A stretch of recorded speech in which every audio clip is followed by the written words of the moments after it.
West. Tell me what's the business. It's Duke Sims the Don. And we here with another episode of the Damu Kiwe Conversations. Today's Damu Kiwe Conversations, WACK100 indictments coming. We gonna get into all of that, man. And maybe we can find out a little. What up, 205 KK? Let's go. Hit that like button on y'all way in. You know what I'm saying? Run, tell a friend. Edward Bell, salute. Hold on, let me make sure I pin the thing on Instagram. Let me go YouTube.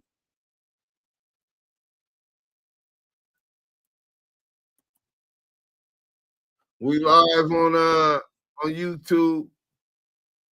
So y'all go ahead and make sure y'all pull up. You know what I'm saying? And y'all have to pin that. Hit that like button. Edward Bell say, salute to the homie, strong 100 from 318 Sweetport, Louisiana. Free the big OGU, strong 100, cool, West Coast. That's what it is, Ed Bell. That's what it is. Welcome to Damu Kiwe Conversations. Hit that like button, man. Welcome to the Damu Kiwe Conversations. Hit that like button. Not caught alive in the same time as it's hella late my way, but I may check in for this one as I'm still kind of awake. Hey, I hope you checked in. Smile the real most Easty now. You know what I'm saying? I'm going to call y'all back. Salute. What she say? We stay active in them chucks over here, so make sure you got them chucks laced up. Hit them likes, comment, and share. Sit back and enjoy this fire content. Beautiful black lady, what's up with you, baby E?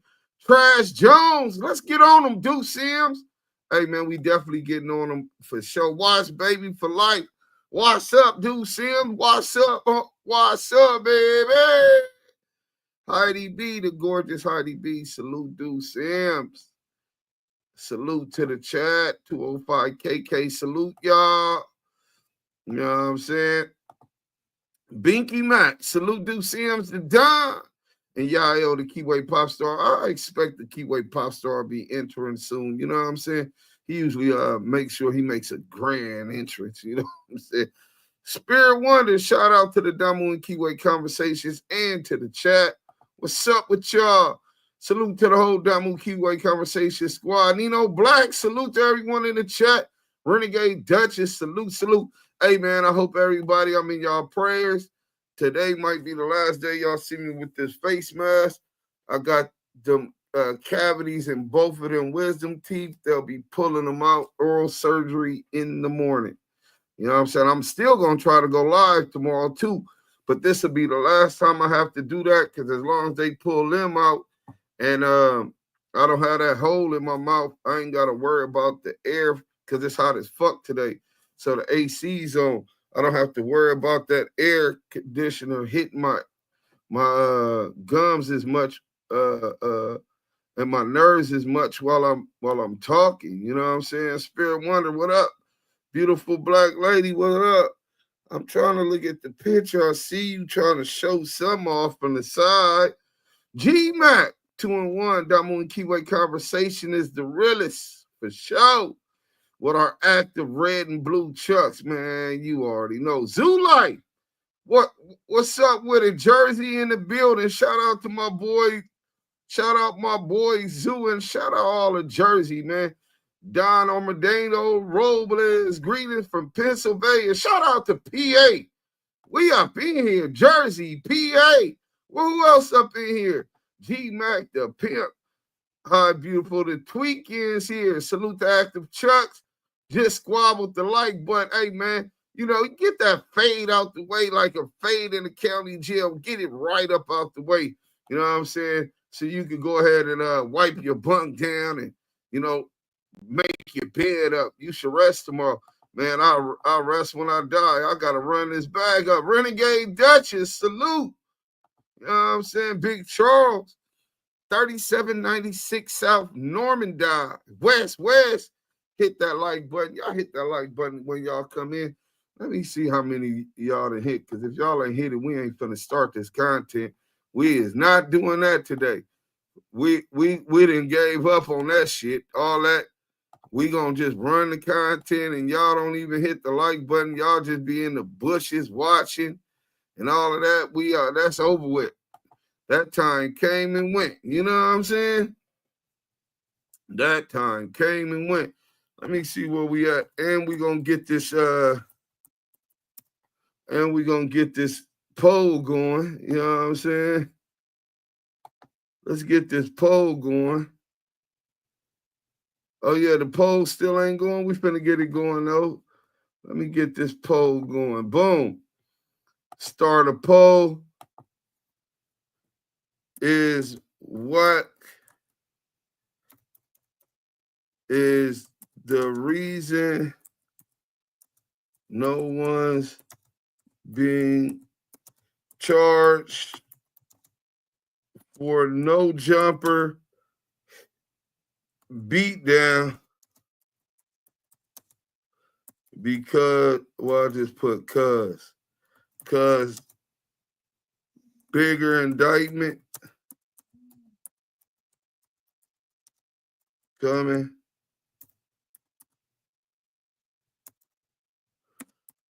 All right, so we only got yes or no.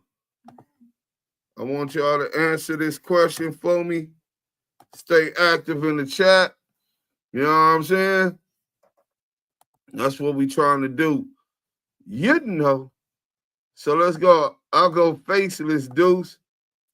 I'm going to go faceless tomorrow, but not with this thing, man. Y'all don't know how I be hurting. When that air hit, I wouldn't even be able to get through it. I'll be in and out of pain. And because I'm getting the surgery tomorrow, I got off the antibiotics and the painkillers. So it'll really kill me right now. Man, I see they stab Tory Lanez up crazy. Yeah, man, who knows? That maybe it was Rock Nation put the hit out. He on that PC yard. I hit it 2 hours ago. Not enough likes for the people here. Yeah, I didn't even see how many likes was that. Yeah, man, we got 100 people up in here, and y'all ain't even got 80 y'all ain't even got 80 likes or half of 80 likes up in here. Hit that like button, man, and then we'll get into it. Till then, we ain't. Ball player vibes. Salute, man. Active Chucks. Hey, salute, man. We really appreciate it.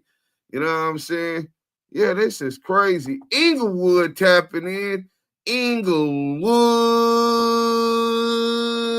Boom, boom, boom.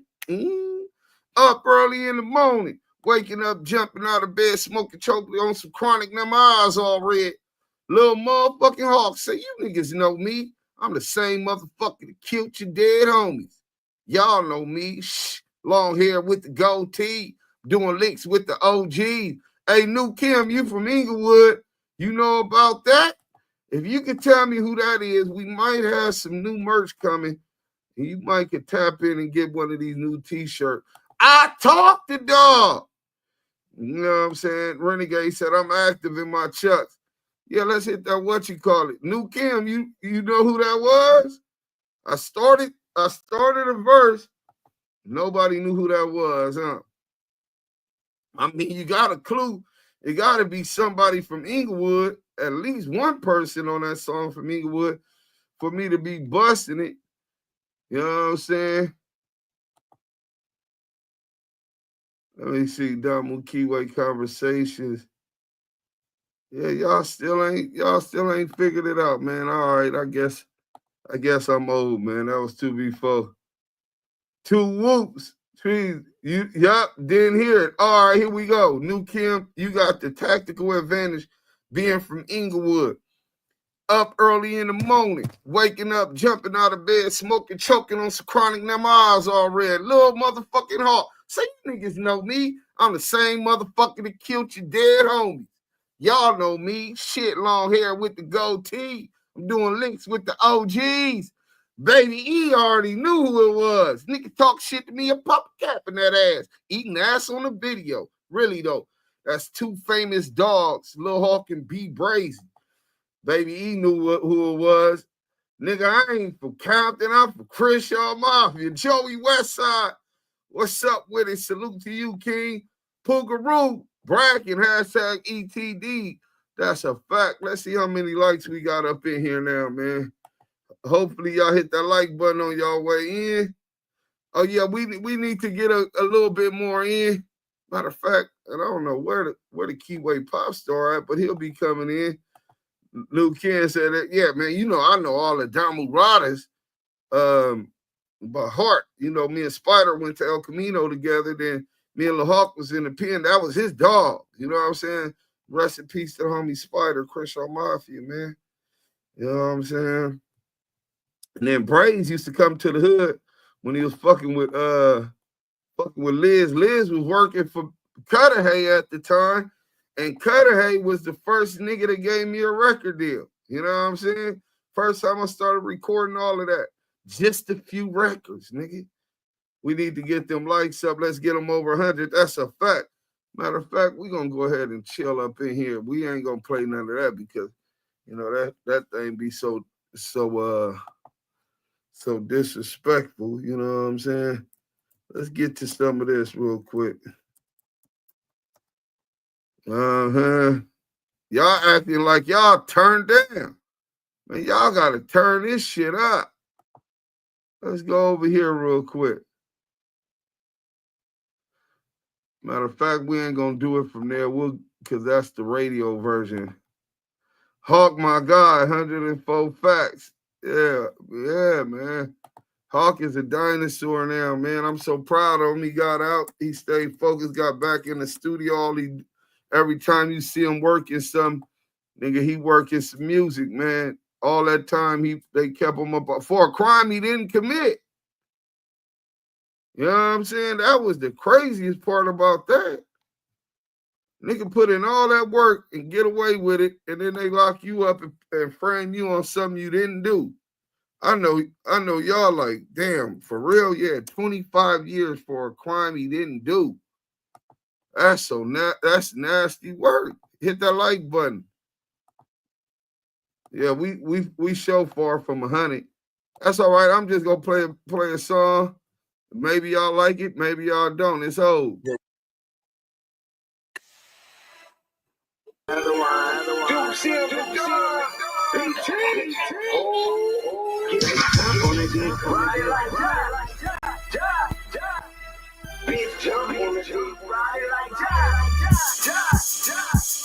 Bitch jump on the dick, ride it like Jockey, the hell smoking that loud, it's the yak with Molly. Bitch make your mama cry, popping it like Shotty. Turn her up, it's a gangster party. PT, ain't never popped a Molly, but if I ever catch Mac, I'ma pop a Holly. I don't even rob a cop the Harley. Blowing so much green, I shame Marley. Yeah, I push the line to its full limit. Hit the hole like 22, boy, I'm a young image. Nothing go like snow, now that's a cold image. Still whistling, sending, knocking them white women. Only reason I do it to avenge image. Till the day they go up before and they box me out. Knowing me, it don't matter, I simply change my route. Omaha be the champ of this shit, going out. All I talk is at work, I'm about to blow a pound. Slide me half right now, rest when it hit the ground. Never been with the game, boy, I don't play around. It get deep in that water, I see so many jump on the dick, ride it like Johnny. The hell smoking that loud, it's the yak with Molly. Bitch make your mama cry, popping it like Shotty. Turn her up, it's a gangster body. A history of felonies, real Christian, he done. On the block, pitching around Christian Louis Vuitton. It's all on the bitch, see my bitch on John. Stick to the script, traffic tips, I'm raw. Spit straight from the hip, watch bitches oblige. Rose gold, Jesus beats like a nigga was 9. It's a club with the heat, I'm a 2-time con. On point like a rhyme, nigga, where you from? I'm the best side, south, bitch, with stupid niggas. Fruit guys, disc out and out, whoop you niggas. I'll shoot you niggas, like pounds OT. You know me, first gangsters, I ice my Chuck keys. Tuck wires and booties, I don't figure my chain. Trade my nigga on the set, I'm gonna fig with the lane. Try to dig and get name off this grave dope. That's on the game, these hoes swagger trying to bang dope. Bitch, jump on the dick, ride it like Jockey. The hell smoking that loud, it's the yak with Molly. Bitch, make your mama proud, popping it like Shotty. Turn her up, it's a gangster party.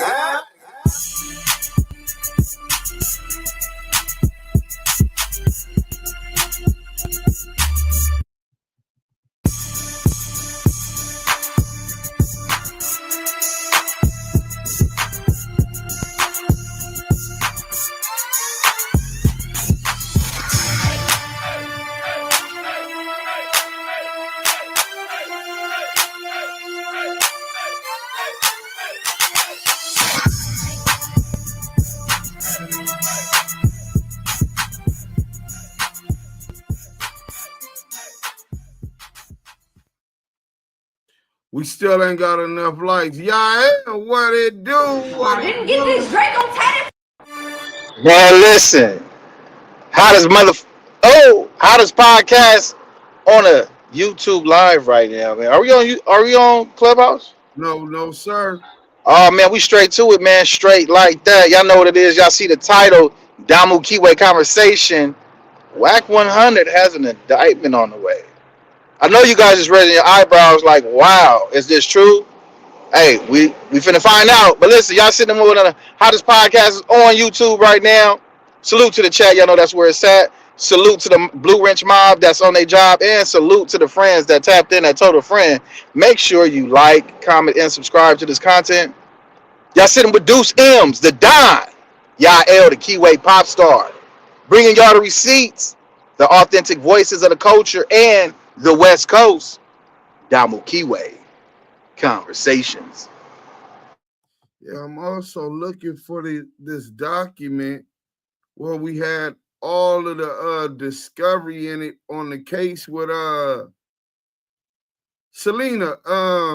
If you're listening, the case we have with the white boy, the Raytronics case, right? And the Raytronics RICO case, you know what I'm saying? Because Jared Ryan Milgram. So I know we got some of his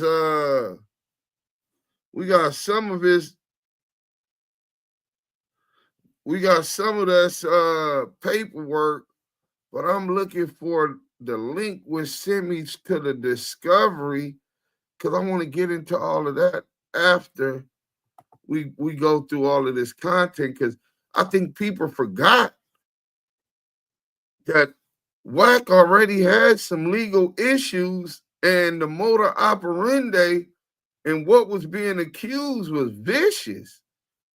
Like he had a civil RICO investigation already going, and that was pushed over to the feds. You know, him, Ray J, Sonia Norwood, they were kind of like the main ones on there. Then you had the off-duty, not off-duty, the police officer who was on Clubhouse. She was a SMART officer. For those not from Los Angeles, SMART officers are the officers' mental health department who ride along with the LAPD to handle mental health cases should they come across them.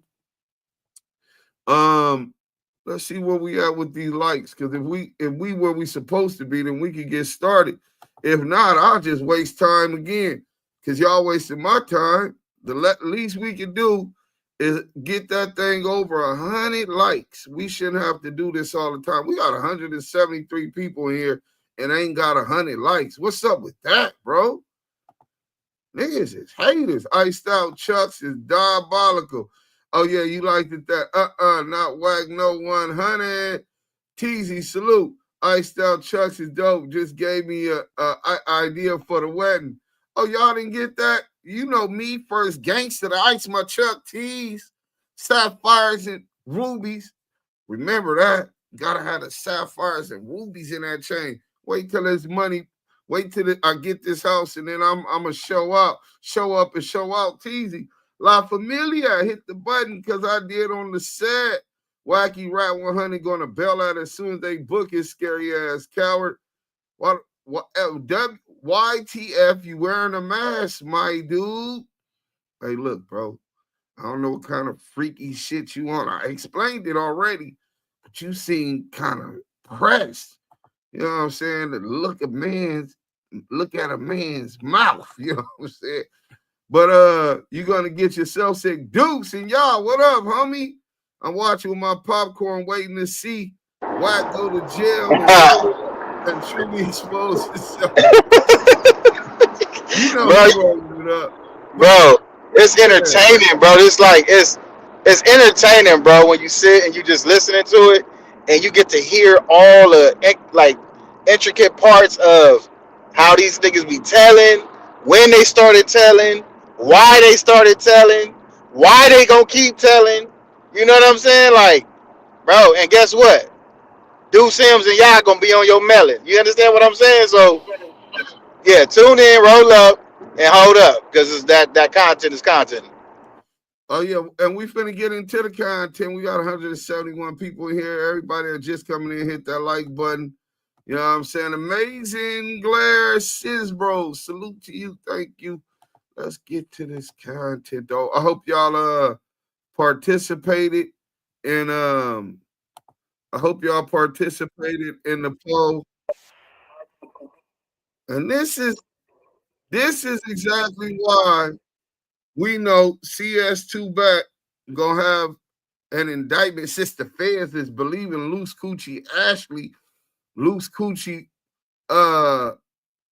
Cannon, Luce Biles. Wack said, nephew, let's make an example. And that's what we did. One more time. This is why they're gonna be having an indictment from the no jumper beatdown coming. Because Luce Cannon is gonna tell it all. You know, doing it, they try to come up to Wack on some goofy stuff. Wack said, nephew, let's make an example. And that's what we did.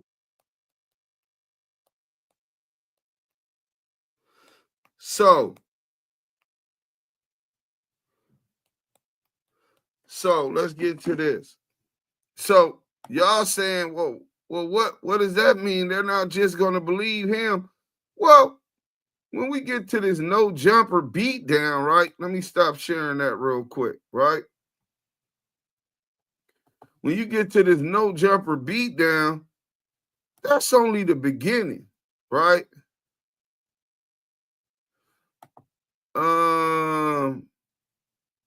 We'll let CS2 back tell y'all what it was, how it was. Now you heard what Luce Cannon initially said, and so you know what he's gonna tell the police, right? Or already done told the police. Let's get into this real quick. Then we're gonna get into the chat. Active in the chat. Oh, it's gonna be a whole lot of different stories and fingers pointed once they arrested and charged with this. Let's go. Luce says, so you came up here for content, right? He says, well, however you want to put it, cuz. How'd they come up here for content when they didn't have anybody filming? You're missing the point. That ain't what that means. What's right? the content? Look, content means you can have a camera or your ass can be content, right? So Luce tells him, you came up here for content, right? He says back to Luce, whatever, cuz, how you want to put it, on gangster. Luce says, nigga, this is on neighborhood. Okay, in this jungle, Adam. I'll show it, right? Anything gangster crip, anything neighborhood crip is automatically enemies. I heard. Guess what? We had a whole cigarette thing here. Now, guess what? That's a crip situation going on, right? I'm a power root. It's two men. So what do? I take a step back. That point in time, because if I get in the middle of it and one of them swing, my people activated. Then it's really fucked up, right? My people do different shit. They ain't playing with it, right? We ain't looking for no problems. We ain't starting shit, but it's going to get fucked up. So I take 2 steps back. It happened how it happened. They start fighting. Dude get off on him. Nigga, kick back, fight back, something. At this point in time, now my team, the way they thinking, well, this could be a diversion tactic because we got some miscellaneous people here for a motherfucker to take a shot at me. This how they thinking. These niggas ain't no kids. They come from something. If you look at our outside cameras, first thing third does is, big homie, get your ass in the car. Right? So when it hits the wall and I see what's going on, big homie. I'm sorry, I've been doing it too long. Motherfuckers' mental state, when they get to a certain place, you don't know where they be. So you don't intervene and get too close to that because he could have did something or he could have did something. So all I can do, thinking about what I'm thinking about, is give a verbal request, which I did that. On my way to the vehicle, if you pay attention, you see my lights come on. Right? Yeah. I don't even know this other motherfucker. I don't know if he with the entourage or not. Well, who claimed gangsters? The dude in the back, whoever this Jay Reed dude. He did? I've never heard of 11-8 Gangster Crip in my life. 11-8 to me is neighborhood Crip, East Coast. Right. I've never heard of that in Hawthorne. Respectfully, I don't know what that is. right? He said 11-8 is East Coast Crip neighborhood. You know this nigga ain't from the land. 11-8 East Coast is 11-8 ECBC, nigga. East Coast Block Crip. Stop speaking up on our culture if you don't understand it, weirdo. Man, then I see him say, well, it's a picture of us at dinner. The recording I sent you. Me, Mozzie, Hey, Miss Lisa. his wife, my wife, Luce and his wife. Now, what people don't know is Mozzie, his mother, his father, and his wife, 25, 30 years with R&B at the church. You get what I'm saying? They go back and Mozzie covered that. I sent you all this audio. So I can get mad at Mozzie if I want. I can get mad. He can throw water in my face. Certain shit I'm not gonna do because of my girl's relationship, right? So when I get to his house, I say, yo, who is this dude? He like, Wack, I don't know the dude. I said, he was at the dinner. He said he came with Travis, right? So Jay Reed's the guy that took the picture of y'all already. He No, wasn't even in it. Mozzie said, Wack, let's get a picture to let people know it's official. Right. Travis says in the recording, when we asked you to take the picture, Wack, he jumps in and try to throw his arm around you. Okay. I didn't want to be a kid. We have Ocean Prime. You know what I'm saying? I could have said, get your bitch ass away from me, but I'm trying to do some business with these people. These dudes ain't street motherfuckers. I just took the picture and I got on. But just because I take a picture that you're in, don't mean I'm in the picture for you. Right. I don't know you. And it's not wise, bro, to just be popping up. Then he says, I called him and sent him. This is why I don't believe nothing he's saying about Luce. He said, I sent him the text and the address and all this shit. Motherfucker, I don't know you. Where is it at? If he had that, that shit would be up. If Luce sent him that, he would have put it up. Where's it at? I told him I got 20,000, bro, if you put that up right now. On Power, we'll put that up. So you're saying that these two dudes pulled up knowing that there was probably going to be 10 plus gang members. They pulled up too deep, older gentlemen. Yeah, I don't know. No guns. Looking harmless Older. as hell. What is that? Older. G. Wayne, 50. I'm 47. Lil John, 49. What No, the I fuck get it, is but y'all talking they're about? older guys themselves. He's 50. I don't know who the But I'm other saying, dude is. if they were pulling up trying to do some crazy shit, they would have pulled I up don't know. way differently than they actually pulled Here's up. the thing, They Adam. were not a threat. Adam, here's the thing. Nope, if I thought they was a threat, my team, listen, bro, let me tell you something. This motherfucker be taped off, right? I did what I was supposed to do. I came outside, heard what he had to say. It was majority about you and us, the bullshit we hear, right? I feel like you're throwing some sauce on this and acting like he's super anti-Adam 22, even though I haven't personally heard anything like that. Bro, he said it on the fucking, I didn't watch that. he said it on Rick Rock shit. I watched the Rich Trapper The conversation. same shit he said on Rick Rock shit. This white boy, Culture Vulture, who's sex playing and whoop-de-whoop, like that's what he was popping, right? Y'all up Right, here in this right. building, y'all think y'all whoop-de-whoop, and I'm like, I'm hearing him, but I'm like, if I start responding, my team reacts to my reaction. But even if he's talking a bunch of shit about me, who the cares? Why is that a reason for Luce to sucker No, punch it him and got beat the bigger than dog you. shit out of him? Where it went to was on gangster, on neighborhood. The fuck you and fuck me. At that point in time, everybody understands what the stop the sucker punch shit. Nigga, you's a gangster crip and you speaking in that lingo to somebody you know is a hoodster crip, your level of readiness is there. The minute I tell him, look, when I tell him a crip in front of me, nigga on Paru, at that point, I've already told myself it might be a situation. Don't be doing no woofing thinking somebody ain't gonna react. At that point in time, I didn't dismiss the me and you shit because I stepped back. Well, I'm gonna let y'all do y'all, yo, Adam, come on, bro. You didn't call motherfuckers up here for a head up. Yeah. Let's keep it gangster. So let's not act like motherfuckers ain't been called up here for a head up. If it's two motherfuckers right here, it wasn't 10, 15 people back there. It was two people right there. But how's that head up when you got a bunch of people jumping him and then jumping the shit Hold out on, of the hold other on. guy Well, for let me no ask reason? you a question. When you saw me step back, how many people was back there, Adam? I don't know. How many people was back there? Me and them too. When I stepped back, that's all it was. Why was somebody already filming? You gotta ask them. You think I wasn't my people?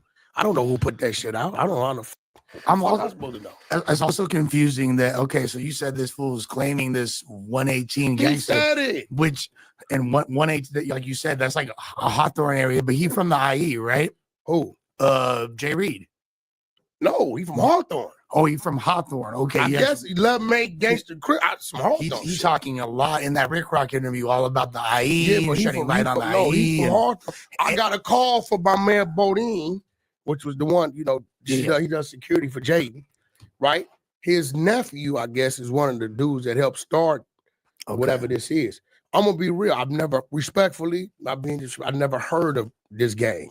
Yeah, I didn't know When it I was moving hear over there. 11 mate, you know, it's East Coast. Right. I don't know about, and they neighborhood Crips. I've never heard of a gangster Crip tied to 11 mate. So, you know, in certain conversation, and see where you're fucked up at, and I send you this shit. Look. Listen, when I met Nazi for Look. we have a relationship. When I seen the Rick Rock shit, I called him. 7:55 in the morning, December 31st. Okay. Right? Dante, This is Travis, salute. because now I'm Y'all confused. hit that like button. if Y'all just coming in. I don't know this dude to work for y'all, bro. You know, Rick Rock too. They personally have a relationship. They know each other. All niggas. No, that's cool, but I'm trying to understand if Mozzie sent me a text at 2:30 telling me he had to cancel. He's still in Vegas. I'll call you at 3 o'clock, right, and let you know Mozzie just canceled because you looking for a barber for the niggas shit. Right. Mozzie just canceled. He ain't gonna make it. There's no need for you to come up there. There's only two niggas I know one for Dash. Right. And we even laughed and hung up. Was like, all right, bye. We hung up, and then so I don't even know how the nigga was on that shit. We were just on there trying to go to No Jumper so bad. Nigga calling me, telling the nigga. So I'm asking you, right now, when did you talk to him? Because I talked to you at about 3:30 and told you. I talked to him probably like 6 or 5:30. And you called him or he called you? Because he went out there to do the business. Was he ever supposed to come with you and Mozzie anyway? Like, I'm trying to figure out. Man, he wasn't even coming. You know, he was going to come like my team and all that. He was going to come, but he wasn't. When I said no, he wasn't going, it was shut down. Because I told you Mozzie canceled. Right. So, earlier, only about 3:30. Mozzie canceled, no need for you to come up here. I told him, don't go without the team. You know, it's a Dash network. Because we're going to line talk, whatever you're going to do. Feel me?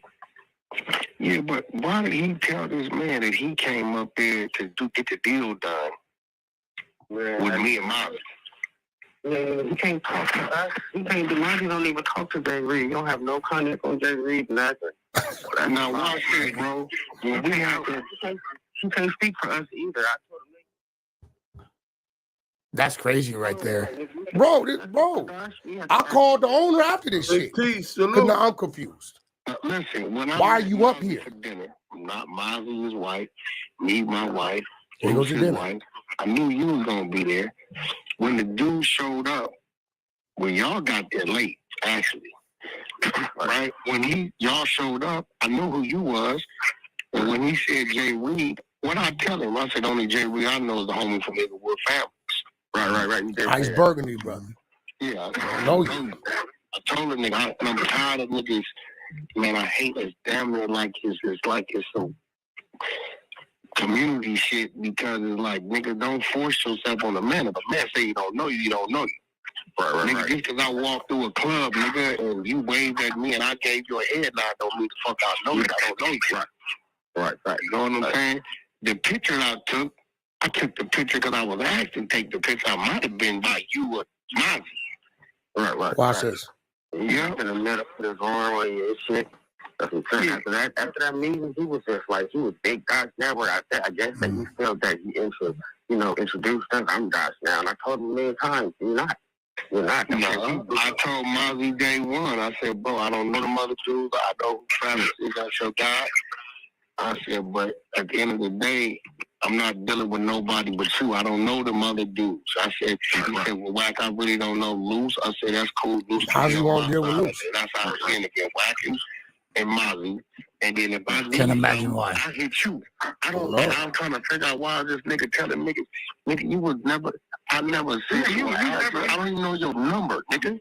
Right, you don't even talk to the nigga and shit. That's crazy. Let me stop that now. So there's some things we got to break down in there.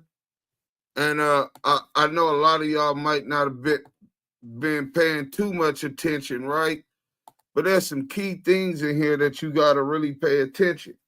So we first heard Luce Coochie Ashley saying that these dudes were talking crazy to Wack about something, right? And Wack said, nephew, let's make an example of these niggas. And he said, so that's what he did. That's one story. Now, here comes after the story, Wack trying to cover his tracks. Obviously, he's scared because he understands shit that went way too far in Burbank, where mountaineers aren't going to let people that look like us do crimes, let alone violent crimes, without holding someone accountable. They're going to make an example out of a nigga doing some violence in this city that's full of industrial buildings, studios, recording studios, and all of this stuff. It's not gonna happen in the valley. It ain't gonna happen, bro. You know what I'm saying? It's too much money that come through there, and that would scare the shit out of them. So you hear Wack first tell a lie or implicate that it was some neighborhood crip versus gangster crip was the reason Luce Cannon got into it with him. Oh, it's just these two men having a disagreement based upon their gang or orientations. Neighborhoods and gangsters are worst enemies. Bullshit, right? That we have no evidence or anything else that shows that. So what Wack is essentially doing is throwing Luce up under the building, separating himself and distancing himself from Luce and his action, and adding a gang enhancement to these allegations. This right here is snitching. Firsthand, he's definitely throwing Luce up under the bus and nigga trying to give them dudes a gang enhancement. So, you see that it was communication or miscommunication between Travis Ford, Mozzie, Dash Network, as far as some kind of deal. Now, enter Jay Reed, who they admit was trying to insert himself into this business deal with Dash Network. Wack is saying, look, I already have a relationship with Dash Network through R&B. Her and Mozzie and them is like family. He could throw water in my face and I wouldn't even get too serious with this dude.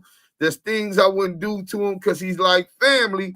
And we already had the contract signed, which could or could not be true. But there's obviously an issue between the understanding that Jay Reed had with these guys at Dash Network. Now, mind you, it's not just Mozzie who Wack is dealing with. They got Travis Ford in the mix. Not only do they got Travis Ford in the mix, they got the boy Jay Reed in the mix. Now, Travis Ford was supposed to show up. It was supposed to be some kind of a meeting. It was supposed to be some kind of a meeting with these Dash Network executives. Let me close this.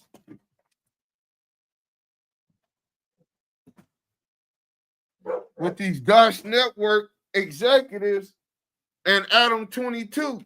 something to the effect of they need to solidify some kind of promotion and marketing from No Jumper to help push their network off. I think the Exposure show with Wack, CS2 Back, the Crip Cop, Luce Cannon, and all of that was supposed to be on there. And the show where another show he had with R&B, where they were supposed to stop. It's a whole bunch of different proposed shows for entertainment that they were trying to run this through the Dash Network. So after meeting 2 weeks before with Jay Reed, somebody then told Jay Reed about this plan, what's going on about this deal, what's going on, and he felt included. Or maybe he was just trying to include himself. That's to be determined. But you hear Wack talk a lot about this agreement and trying to justify as if Jay Reed ain't got nothing to do with this. He can't force himself on me. So basically, I think Jay Reed was in some, no, y'all not cutting me out, which is ironic. Because there's another civil RICO that's being pending against Raytronics, which includes WACK100 as a defendant. That civil RICO is now in federal court, so I'm sure he's under investigation for the allegations set up for. Very serious allegations. And we'll get to that a little bit later. Immunity. A lot of people saying, well, WACK100 is an informant. I mean, most people, I think our poll was like 92% already know that CS2 Back is a federal informant. But so at first I said it, man, he got immunity. They not going to charge him for that. But then I got to thinking about it. I said, well, does he got total immunity? Like, how does that work? You know what I'm saying? How much leeway do they give a criminal defendant who's been an informant when they give him any form of immunity? Is it only immunity for past crimes and the crime that he begins cooperating on? Or is this like Donald Trump got immunity for the rest of his life? You know what I'm saying? And I don't think that he necessarily has the same kind of immunity that a president would have moving forward, all kind of other protection. So I really started thinking, man, I believe that he has some kind of exposure to these crimes. Like, this is a seriously violent case where these dudes are robbed, right? Beat down, pistol whipped, stripped naked, which can be looked at as sexual assault. Then when you get into them talking about a business deal and Lucy Coochie talking about making an example because of what they talking about, now you talking about the way that you do business is violent. Corporate business through intimidations and threats. This is the kind of language that goes into RICO cases. Same alleged in the civil RICO with Ingram, which we'll get into that a little bit later. Now, this also made me wonder when I'm listening to it, is this the reason why Wack figured a way to give the police this video and maybe information on an unsolved cold case? The guy from 60, what was his name? I don't want to get his name wrong, right? And he said that he gave it to Sharice Mills and Luce Cannon because they said Big U was trying to put a case on Luce Cannon about that murder. Big U's trying to put this unaliving case on me. I need the video. This is what Wack version of the story is. I'm not even sure we heard Luce Coochie's story of it. In fact, I don't think he cares. See, Luce Coochie know the cat's out the bag. He's working, been working, double agent. You know what I'm saying?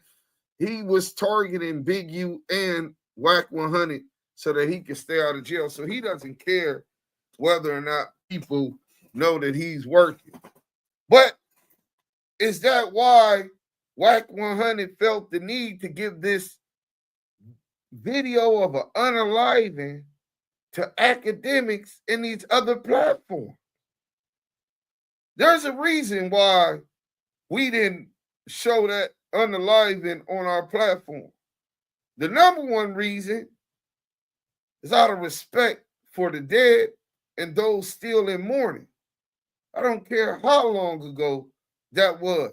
That's an open unaliving case about who more than likely the victim has family members who have convicted nobody, never heard or got justice for losing their loved one, and I'm going to reopen and tear that sore, a sensitive wound attached to these people in our community. It's so disrespectful. It lacks taste, and we just don't represent ourselves like that over here at the Damu Kiwe Conversation. Second of all, we're not here to do the police job. Shit happens in the streets. A whole lot of bullshit happens in them streets. And I didn't sign up for law enforcement. I'm not here to cooperate with investigations and shit that has nothing to do with me, period. So I'm not finna be doing detective work, pointing out pictures and all kind of other shit in an open homicide case. These niggas playing dirty pool out here, man. It ain't about who's telling. It sound more like who gonna tell first. That's what it sound like. You know what I'm saying?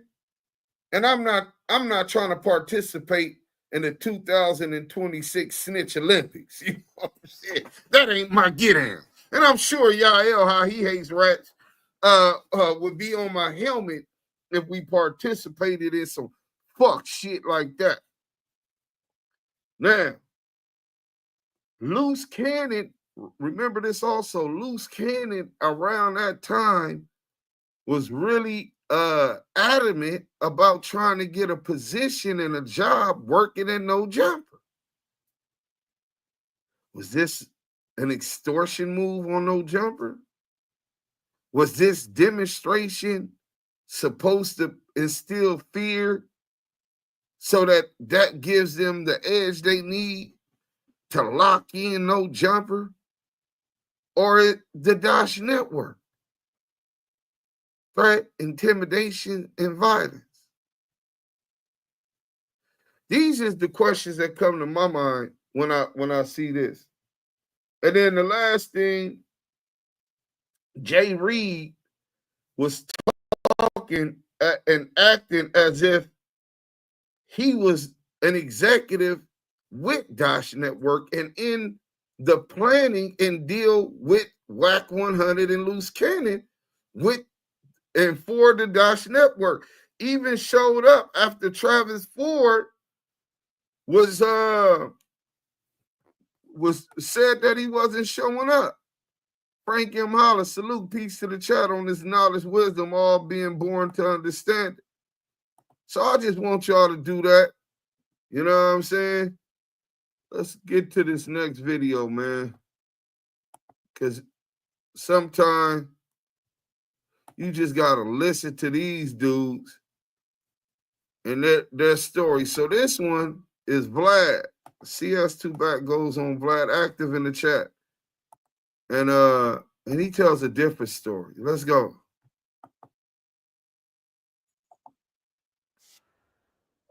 Fight happens, and Adam makes a video and he seems upset over the whole situation, rightfully so, because this is his business. And, you know, people are talking about suing and this, that, and the third and so forth. Now, didn't he say that Luce Cannon is no longer allowed at No Jumper? Yeah, I thought I heard him say he didn't want him up there. And yesterday we had a conversation because originally I told Luce, yo, meet me at No Jumper because we're going to drive back to Vegas. Now, if you pay attention to me, right, you never see people in my car. I'm funny like that. Yeah, that's true. Yeah. I'm funny like that, right? So we had to drive back to Vegas. I'm like, they're like, we'll just escort you back, keep you up. Right. So cool. So, but I didn't know that earlier that day till Luce Cannon sent me the text messages. He texted Adam. Him and Adam got their own relationship and told him, I got some Christmas gifts for you. I'm going to pull up about 5. Adam told him, cool. Right. Cause I told him come about 7, you know, cause we usually done. Right. And, so Luce he was there. He pulled up and him and Adam was in the room. I seen him taking Adam some boxes or something. You know, I don't go in there. That's their conversation. And everything was cool. He was also a little mad. I guess Luce did a live or something, maybe talking about Brick Baby. A bunch of little things that happened that I didn't know. You know, a lot of this stuff I'd be oblivious to because I just don't know. And believe it or not, Vlad, I don't surf the internet. If you don't send it to me, it's a good chance I don't know about it. You know how many times people said, the dude, you didn't hear what the dude said? I don't know the dude. I don't know his channel. I'm not checking for the dude unless somebody sends it to me. Vlad, I'm pretty sure it's a bunch of stuff out there. A dude then ran on you. You have no idea because this little Peter Pan with 8 subscribers trying to get your attention. Some things we just don't pay attention to. But nevertheless, I went in yesterday and talked to Adam, and we sat down and we did a show about it, me, him, and Lush. And I told him, I said, bro, what I don't like is stop acting like people ain't pulled up on this building. They didn't pull it up on Lush. They didn't pull it up on Brick Baby. They didn't pull it up a few times. The only difference is nothing never happened. You get what I'm saying? So in this situation, my ready mode came from you. You called me and said, 2 dudes is lurking in the back. You know what I'm saying? Like, you know, at that point in time, you know, I wasn't really tripping it because we strong in here, but they went out and addressed it. You know what I mean? And I said, half the conversation was really about you, right? You know, that, oh man, y'all working for the white man and the culture vulture and he's sex playing and making y'all look like this and you supposed to represent the streets. I'm like, look, homie, listen, I'm off that. I'm about to roll. My mind, I got a 4-hour trip back to goddamn. So he admit that the nigga Jay Reed is talking to him and having an issue with him and his relationship with Adam 22, a culture vulture.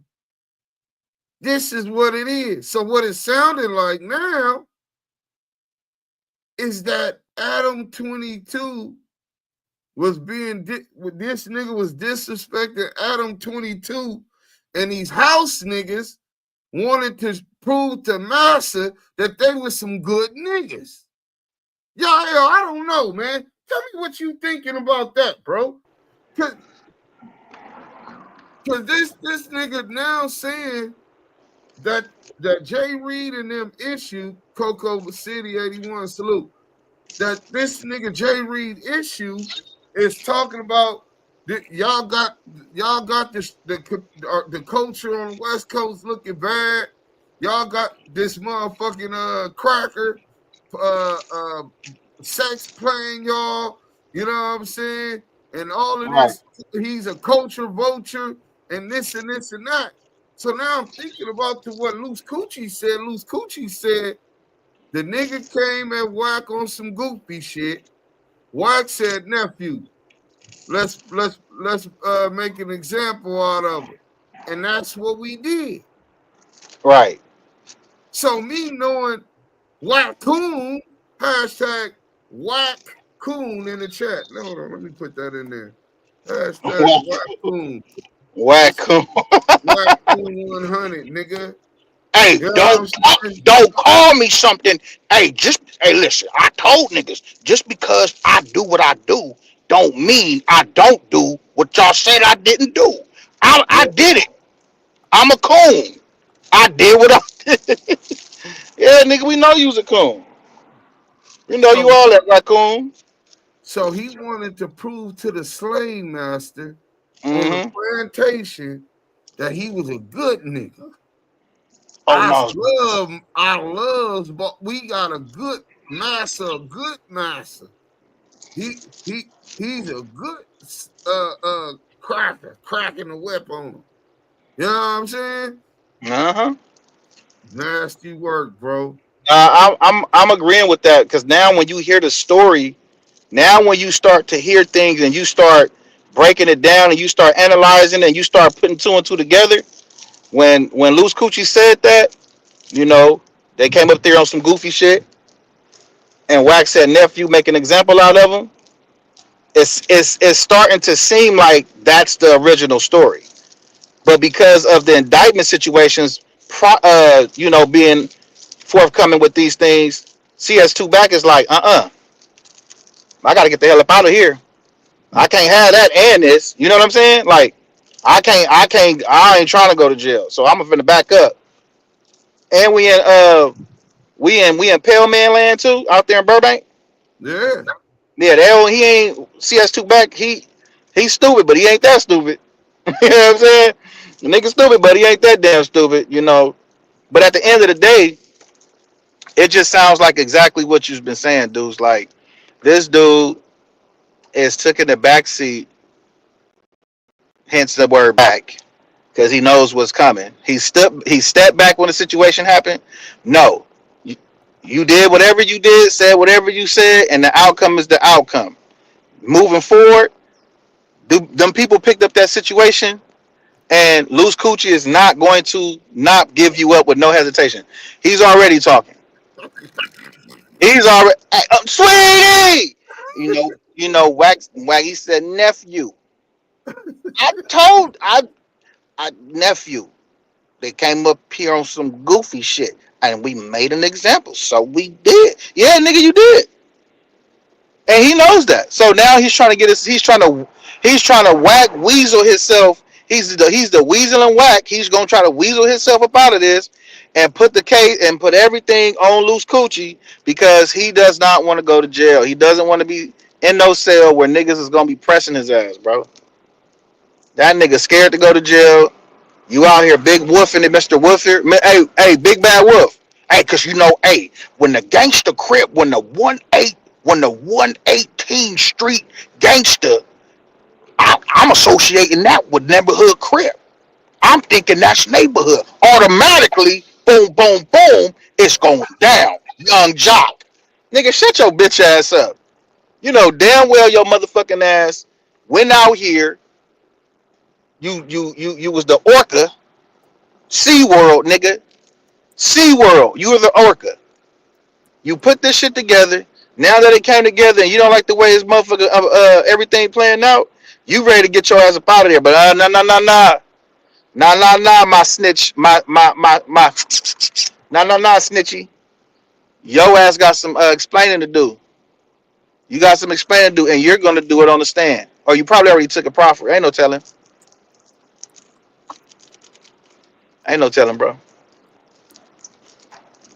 Damu Kiwe Conversations. Hey, that's a fact, bro. But then Kelly say the dude that be wearing 2 watches claim he had Marciano on the phone saying a lot about Wack and Luke. Bro, listen, Kelly, I don't even know why we don't support that weirdo. He's from Virginia. I don't know how he would have that kind of connection, but even if he did he show Marciano face? Were y'all able to confirm that that's who was on the phone? That's who he was talking to? See, y'all gotta understand these niggas is clout chasers. They're not from our communities and cultures and don't necessarily have them type of connections.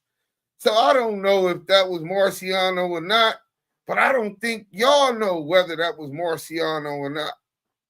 Did he show the face? If he was FaceTiming him and y'all was able to confirm that was him, then send me the link and then I'll address it. Because if he was able to get Marciano, hearing what the victim to the no jumper beating has to say is very important. That's not content, that's news. You know what I'm saying? Even to hear that the brother is in better conditioning is news.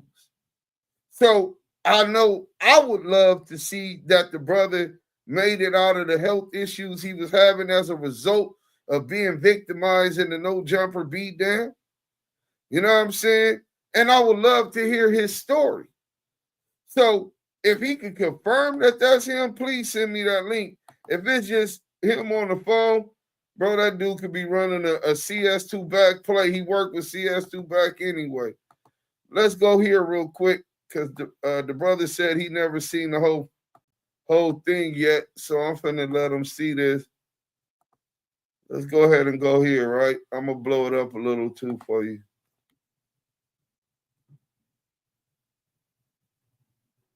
All right.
You sick, boss? Are we sick, boss?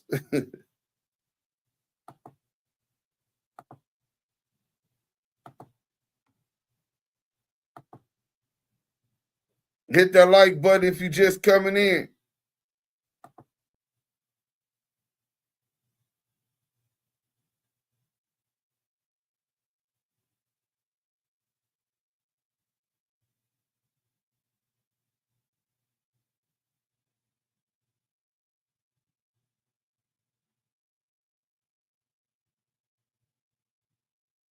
Trigger warning. If it's too late, my bad.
So that's the full no jumper beatdown. It's a couple more videos, but I'm sure that was sufficient for y'all to be able to see how terrible it was. We got a super chat, Yael. 2 super chats, my bad. It's all good, my brother. We got Iceman Vap, $5 super Stand chat. like a slave. We got Iceman Vap with the $5 super chat. Nah, don't you talk about boss like that. We's gonna make an example out of you. We's gonna make an example out of you. Ice Man Val with the $5 super chat. We got Big Marcus with the $10 super chat. They telling me there's a nigga lying on the bed. Hey, it's a nigga always lying on the bed. Hey man, salute to you guys for bringing the super chat and donating, man. Anything and everything that is given to the Damu Kiwe Conversations super chat is highly appreciated. Salute to you, your family, and your tribe.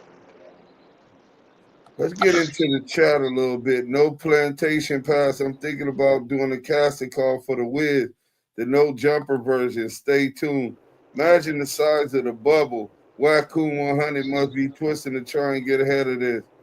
Right. Sean, WTW. He said his lawyers advised him to not answer Luce Cannon phone calls or talk to him. I talked to dog. Yeah, dog ain't got nothing to do with this one. He definitely gonna get pressed. Big Gub, salute, man. You slob bastard, you. Wackoon, teeny, salute. Blah, let me see. Gigi as Dorothy, the good girl. I don't know if Dorothy is the good girl, because one thing I do know is this.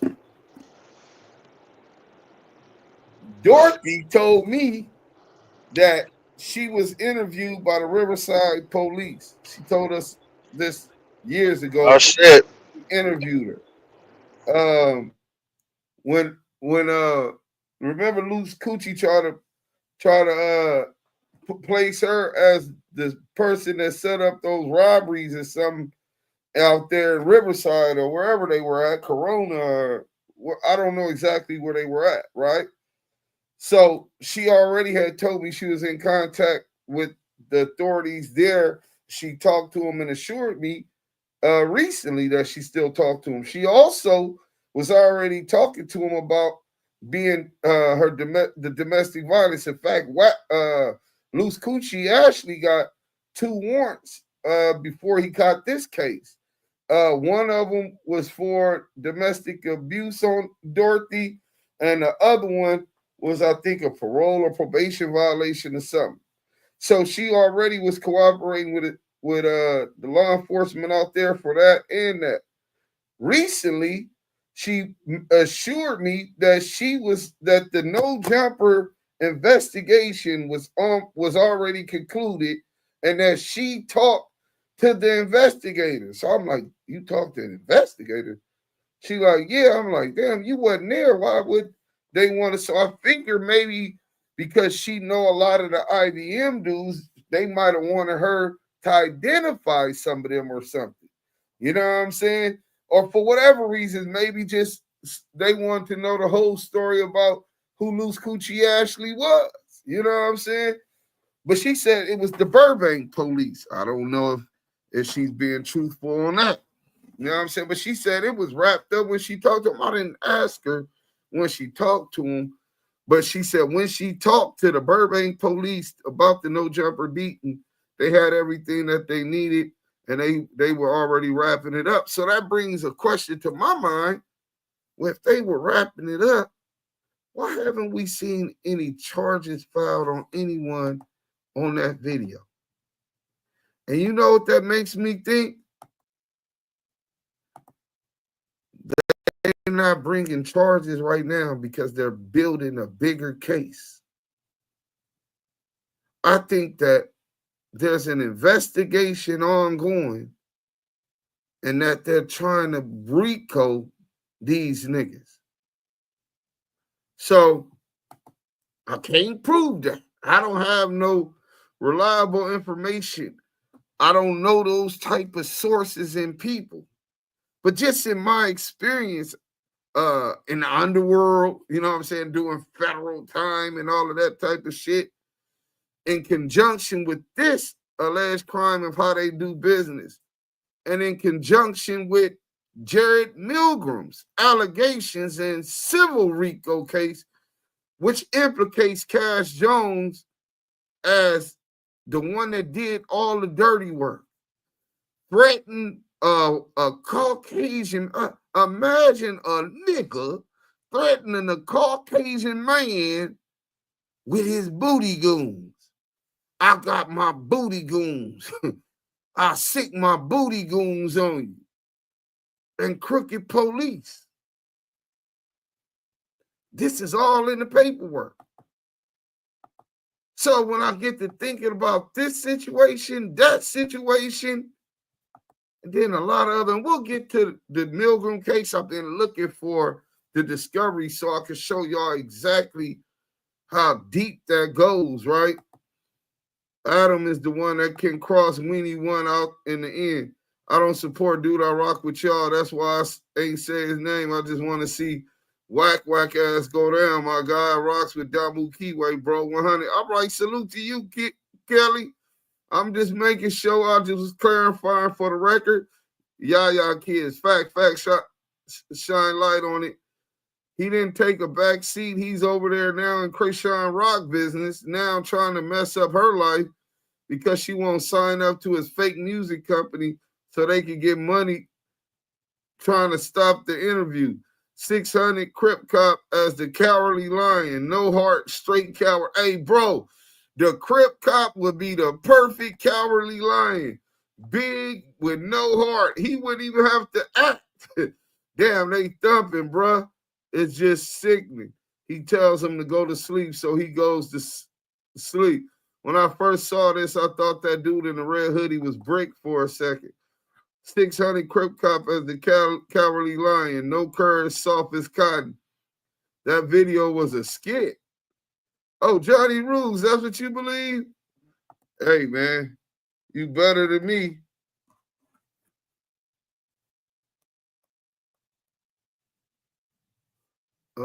Hold on, pause 1 second.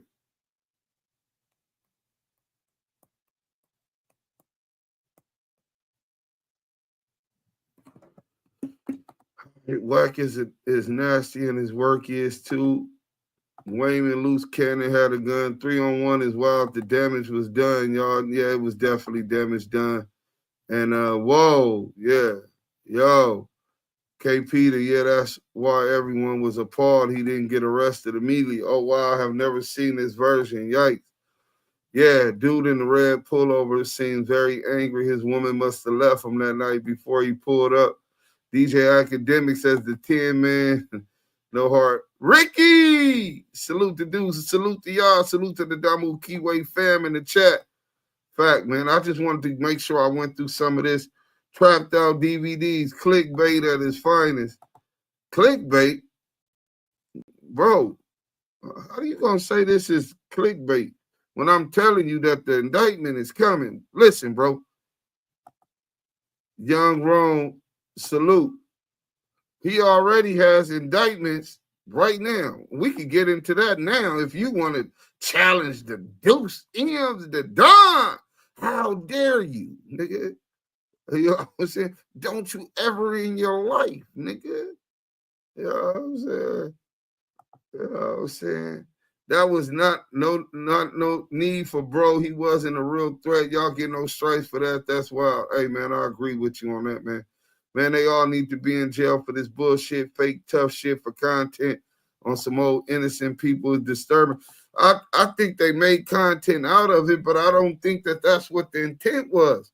When you hear what it started over for, it looks and it appears that it was more so trying to instill fear into people throughout the industry that they're with doing violence if you don't do business their way. Damn, Stacy Tagger said, you motherfuckers no good for this shit. Not my old buddy, and you took his clothes off, you nasty bitch. You don't deserve to live in this world anymore, you bitches. Hey, bro, do you know the energy that Stacy brings to our platform every chat? It's the most blessings, Deucin. It's so feminine, peaceful, serenity. For her to give that kind of reaction,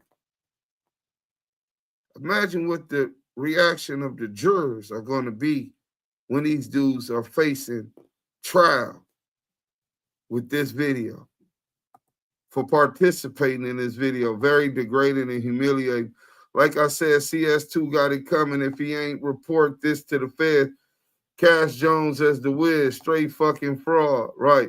That's why I don't like people next to me and keeps the spicy spray just in case. Didn't bruh get beat up by Luce Cannon? Ha ha ha.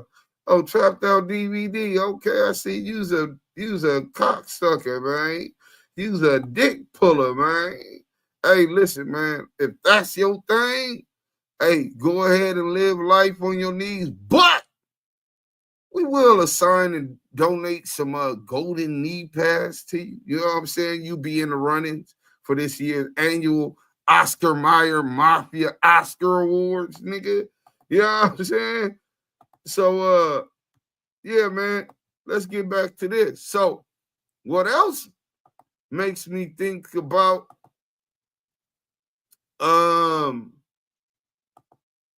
what else makes me think about CS2 back and getting caught up on a RICO was this. Let me go to Arian Adam. You know what I'm saying? Arian Adam was throwing them right up under the bus. Oh, I don't see Arian Adam. So we'll just start over here. Oh, man. Let's go here. Hit that like button if y'all just coming in, man. Welcome to the Damu Kiwe Conversation podcast, the hottest podcast on the internet, one of the hottest rooms on Clubhouse. Oh, yeah, let's go right here. So, I hope y'all hear this. Future old trick some money. So me, Trick, and Big U was real close at the time, right? Hey, Future old bro some money. All right, Trick in Detroit.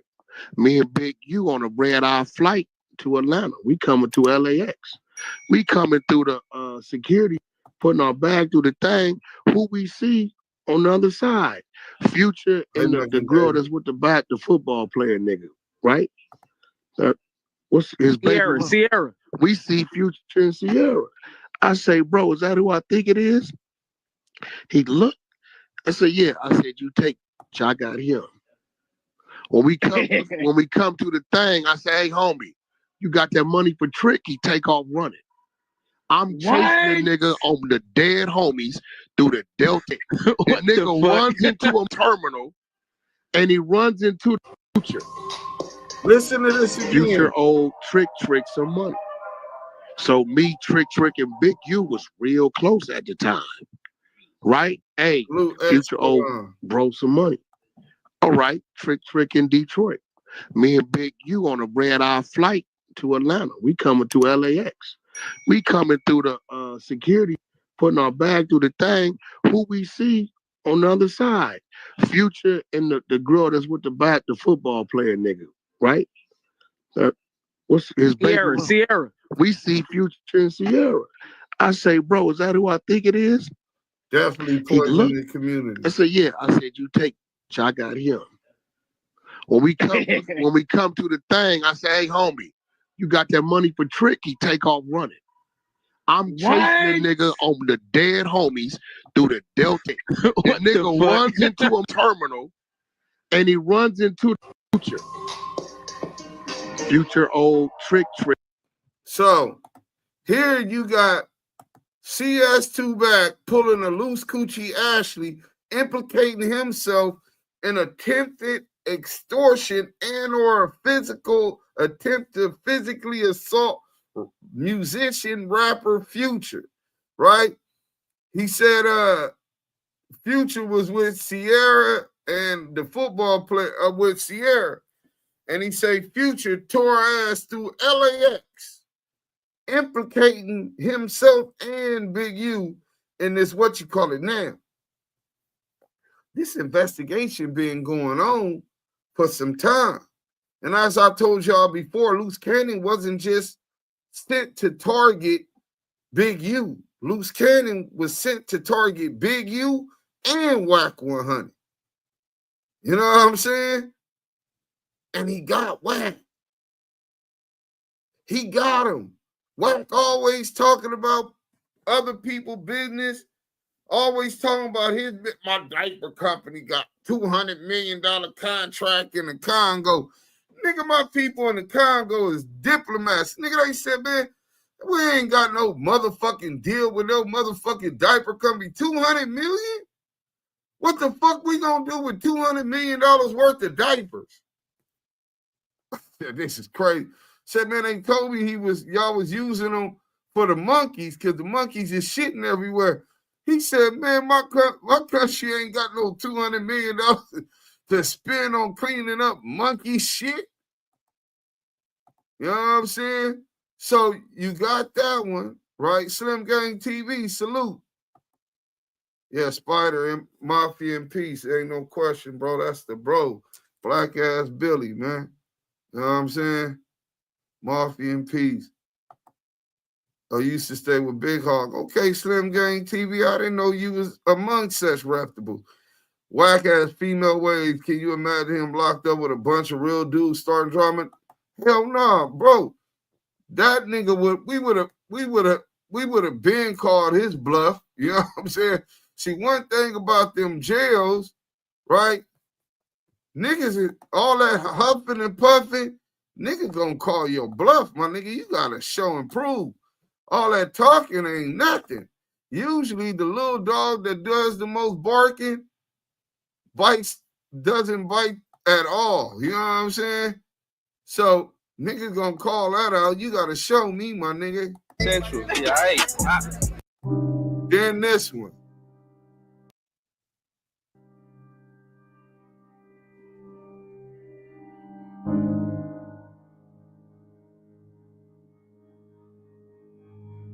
Yo, check this out. Wait a minute, hold on. He said, do you believe the rich grinder checkmated Wack yesterday by calling law enforcement for him threatening his kid? Yeah, that dude, listen, bro, that dude's having a midlife crisis. He's supposed to be a father, a single father. That at the same time he caught on Grinder trying to eat somebody's dick. This nigga got thumbnails with men and cum on the men's faces in cartoon. All he does is fantasize about men. So yeah, I'm believing that he has them type of bitch ass ways that he would do that. But checkmate, I don't know. Let's go. I didn't even hear about that till now. Some of y'all got to stop taking podcast interviews and stuff serious, man. Y'all know God well, you know, we wouldn't try to sell Kanye West no sex tape or none of that. Ray J would never for nothing like that to happen, man. Stop swallowing every goddamn thing that's in front of you, man. God, man, some of y'all got to grow up, but please grow up. Stop feeding into everything, God. What if I tell y'all the night is day and the day night? Y'all gonna run with that too? I mean, man, wake up.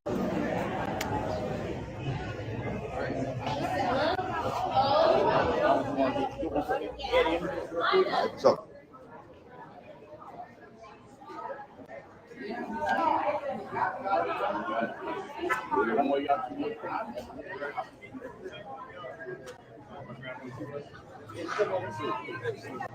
Listen, the funniest man in the industry, Yeah, right here. Yeah. You know what I'm saying? Yeah. All you niggas, my nigga. The bag ran up. Nigga, they doing it for Kevin free. Hart is over with. Yeah. Sorry to tell you, my nigga, but it's over with. The real is here. Yup. Child support paid up. Let's get Yeah, but it just get hot. Right now. I tell you, this Negro crazy. Let's go heat it up, bro. Oh, look at this nigga Peter lost his mind. Oh. I think we Tony Montana. together. Oh, shit. Nah, I ain't playing with that.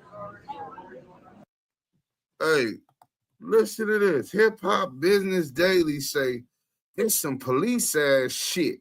Talk about some indictment is coming. How you know? Well, just a little bit of common sense.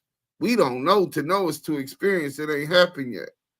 But I'm quite sure whenever you do a crime publicly, right, and put it up on the internet blatantly, showing that you have no remorse for the victim, acting as if you're going to utilize this to intimidate other business negotiations and deals, I'm quite sure I've been around the block enough times to know that Burbank, Valley, ain't going for that without making some examples. But go ahead and enjoy the rest of your day. I'm glad you don't like the police shit either. We don't either. But you got us fucked up.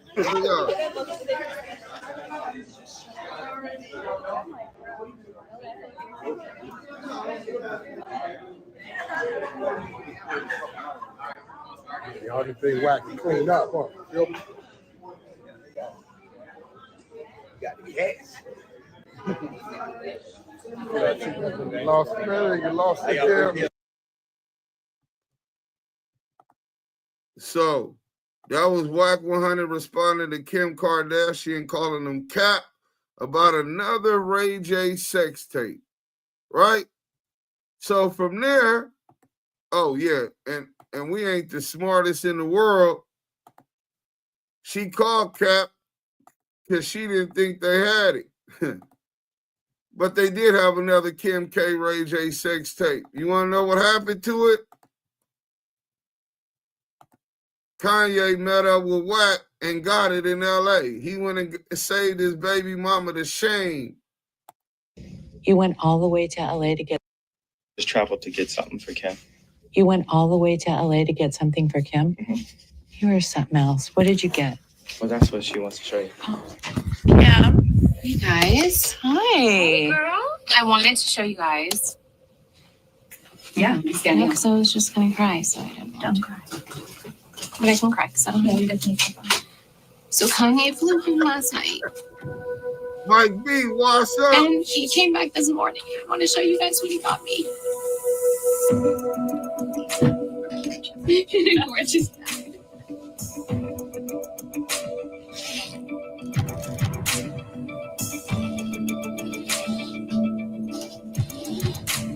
Oh my God.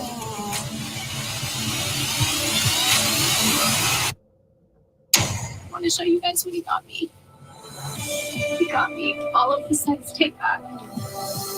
Oh my God. And he flew home and got my computer was on the hard drive. And I met up with Ray J at the airport and got it all back. Oh, Kim. Oh my God. That's amazing. I know Kanye did this for me, but he also did this for my kids. I want to shield them from as much as I can.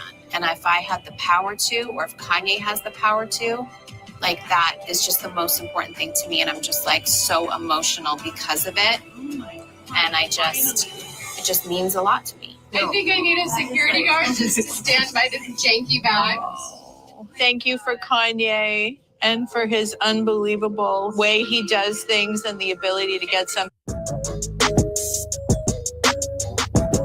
So Ray J, and let me tell y'all the little story because a lot of y'all might not even know what's going on, right? So what happened, Ray J and Kim K shot a sex tape, right? It's on this computer, it's saved, all of that. They finna release the sex tape and all of that.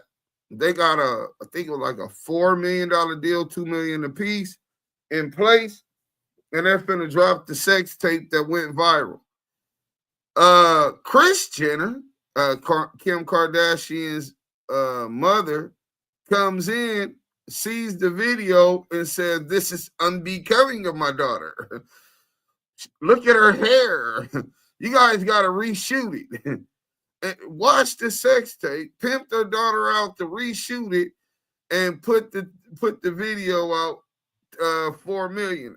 It was famous. One of the biggest sex tapes in my lifetime I've ever seen hit the thing.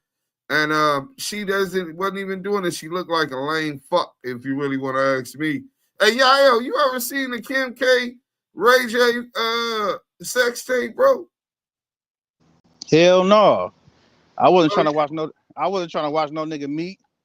Well, I don't be watching that, but I ain't got no problem with no porn, you know what I'm saying? Right. I'm a porn fanatic. You gotta remember I was in jail a long time, my nigga. Yeah.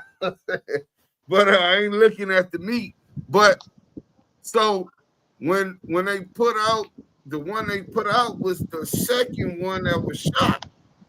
Right. That was more becoming of her, right? And up to her mother's standards.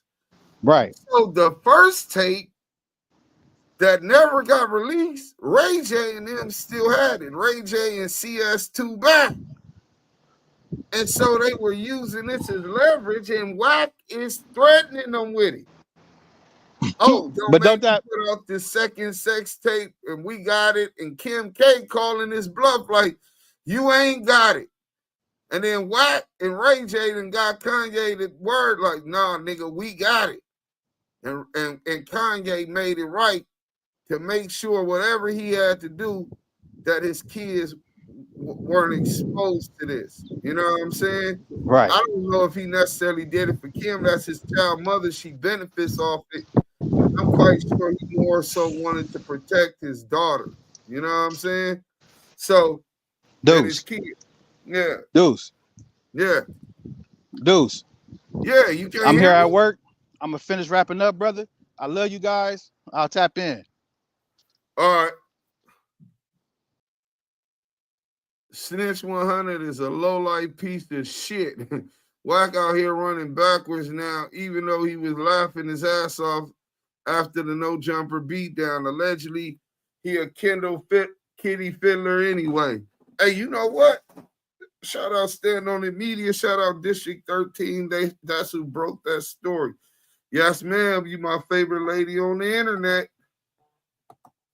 Hold on, I got a call from Maria. We finna play this video for y'all though. Hold on.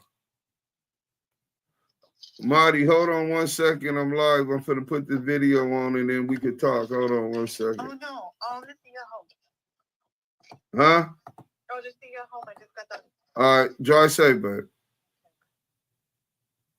So Maria just closed the shop, so we good. All right, I ain't gotta go do that. You said the boy was on Grindr. Filthy boy, you never seen that, bro? Bro, he got exposed. YouTube rich trapper on Grindr. Bro, everybody exposed it. Everybody, bro, the nigga sent the message. I guess it was somebody interested in him and they asked him, well, do you suck cock? He said, no, I eat it. I said, this nigga, hey, that's why he moved to the ATL, nigga. ATL, shawty. That nigga living a double life, nigga. That nigga, hey, listen, man. Hey, I got a picture of that nigga. But let's get to this. I'll get to the video later. Let's get to this real quick. You know what I'm saying? We're going to get to this real quick, right?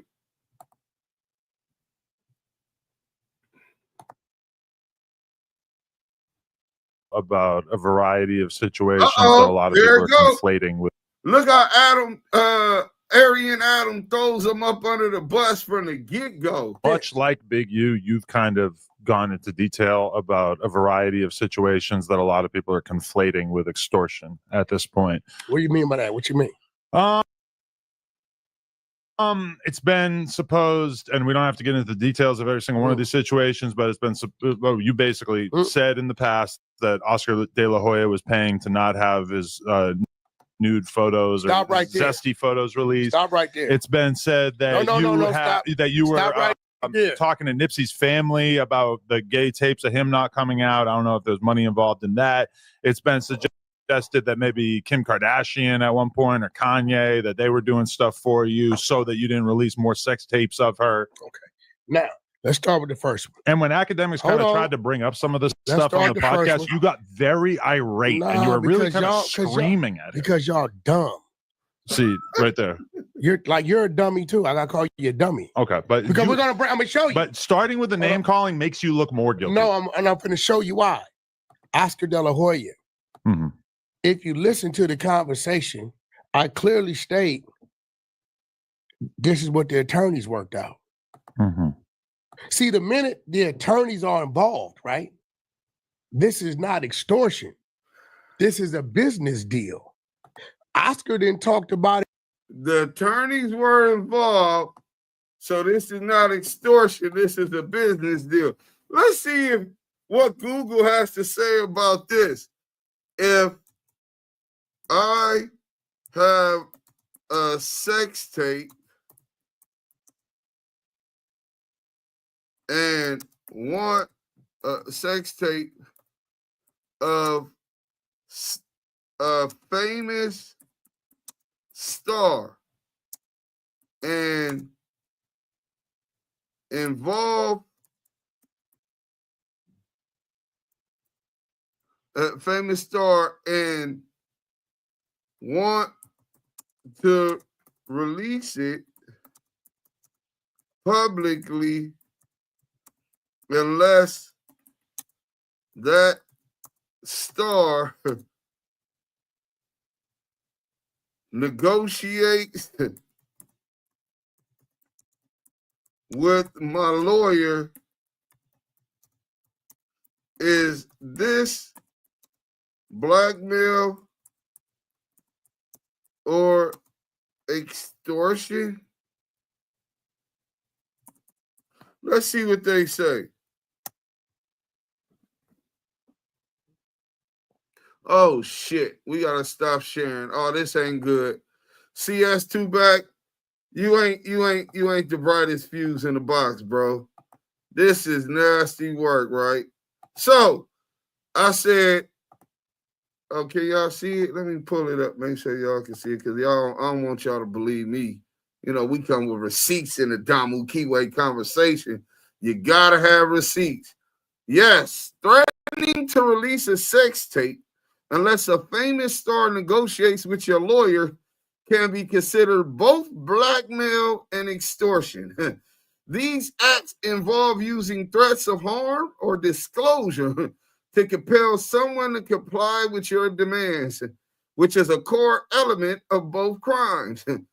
Blackmail and extortion and sextortion.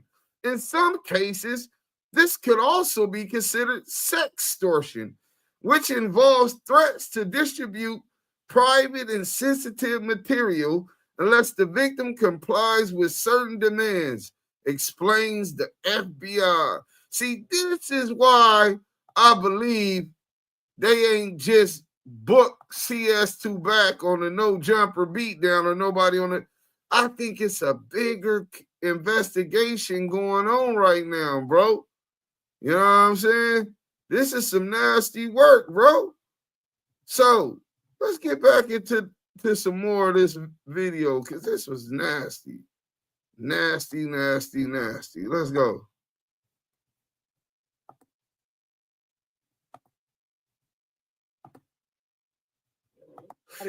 Openly on Club Shay Shay. Mhm. Right? So the minute you get attorneys involved, see, if you have something, right? Right. That's yours. It's yours. And you got the consent to have it. Okay. And you like, hey, bro, check this out. This is really pertaining to you. Hey, attorney such and such, contact his attorney. Tell him if he wants to take possession of this shit, right, to where I don't use it, let me know. Right? He calls his attorney. They negotiate what they negotiate. They draw up their paperwork, right? He never one time talks to Oscar De La Hoya, right? There's never conversation between the two. The minute you get attorneys involved in these type of situations, that's not an extortion, right? So we're going to... Yo, did y'all see Shannon Sharp address the nigga Oscar De La Hoya about them pictures? That was hilarious. No, you talk about when Oscar had the dress on? No, when he had the fish net. Yeah, that's what I mean, the fishnet. He not only did he have to admit it, but he tried to act like everybody else was into it too. That nigga said, oh no. He said, I'm pretty sure 90% of the men has dressed up in their woman's clothes. He said, nah, I don't know about that. I was laughing. That's your shit. That's your work. For an extra $250, that would have never been up. Hey, Wack, that's your work? Yeah, he paid to keep the video down. What it do, world? Hey, Wacko, bring your tough Pyru ass to the front of the congregation, man. Man, what happened to all that tough shit, man? Prior to these indictments coming out, man, you was on his mode with your chest out, talking about what you do, what you got on niggas and on Pyru. We don't even hear that no more. Them FEDs got this nigga scared to say on Pyru. We don't know this Wack right here, man. Where the tough ass Wack at, man? And now that these videos surfacing of you extorting De La Hoya, then surfaced again, you want to go on Adam 22 shit and straight up lie. Just because you got some attorneys involved, my nigga, it's still extortion, my nigga. Prior to the attorneys, what was you trying to do? Holler at him. He wasn't trying to holler. He tried to make sure it wasn't no more tapes, nigga. That's why the attorneys got involved. To make sure, nigga, you niggas don't put no more of this bullshit out. Nigga, it wasn't because of I was trying to get them back to him. If you don't get the hell out of here, nigga, you was no different from Big U, man. If you knew where some smoke was, where Mo can get they issue, if you know what I mean, you gonna press them. Man, you sent 2 females. I don't know what type of dope they had to make this nigga fall out and wake up and put on some stockings and shit and recording and bring you the tapes. I don't know what type of drugs y'all sent off to them niggas, but that shit is crazy. These hoes really videoed the nigga and gave the tapes to you, nigga. Straight up, man. Talking about ain't extortion. Man, come on, quit the jokes. And then from the old videos you had with Act, it was something. He's in fishnet stockings and high heels and lipstick. So if he had paid some money, well, why is all that stuff out? The pictures are out. The video never came out. So there's a video of him in the same shit? No, there's a video. A very, very active video. That's why everybody's trying to figure out how the fuck you get a video. Video never come. Bro, like, niggas, makes you worry about what I do. What you know what it is? They say Wack is just a dude from the valley. He don't know nothing, nobody. Ack, you been around me. I think you know it's a little deeper than that, right?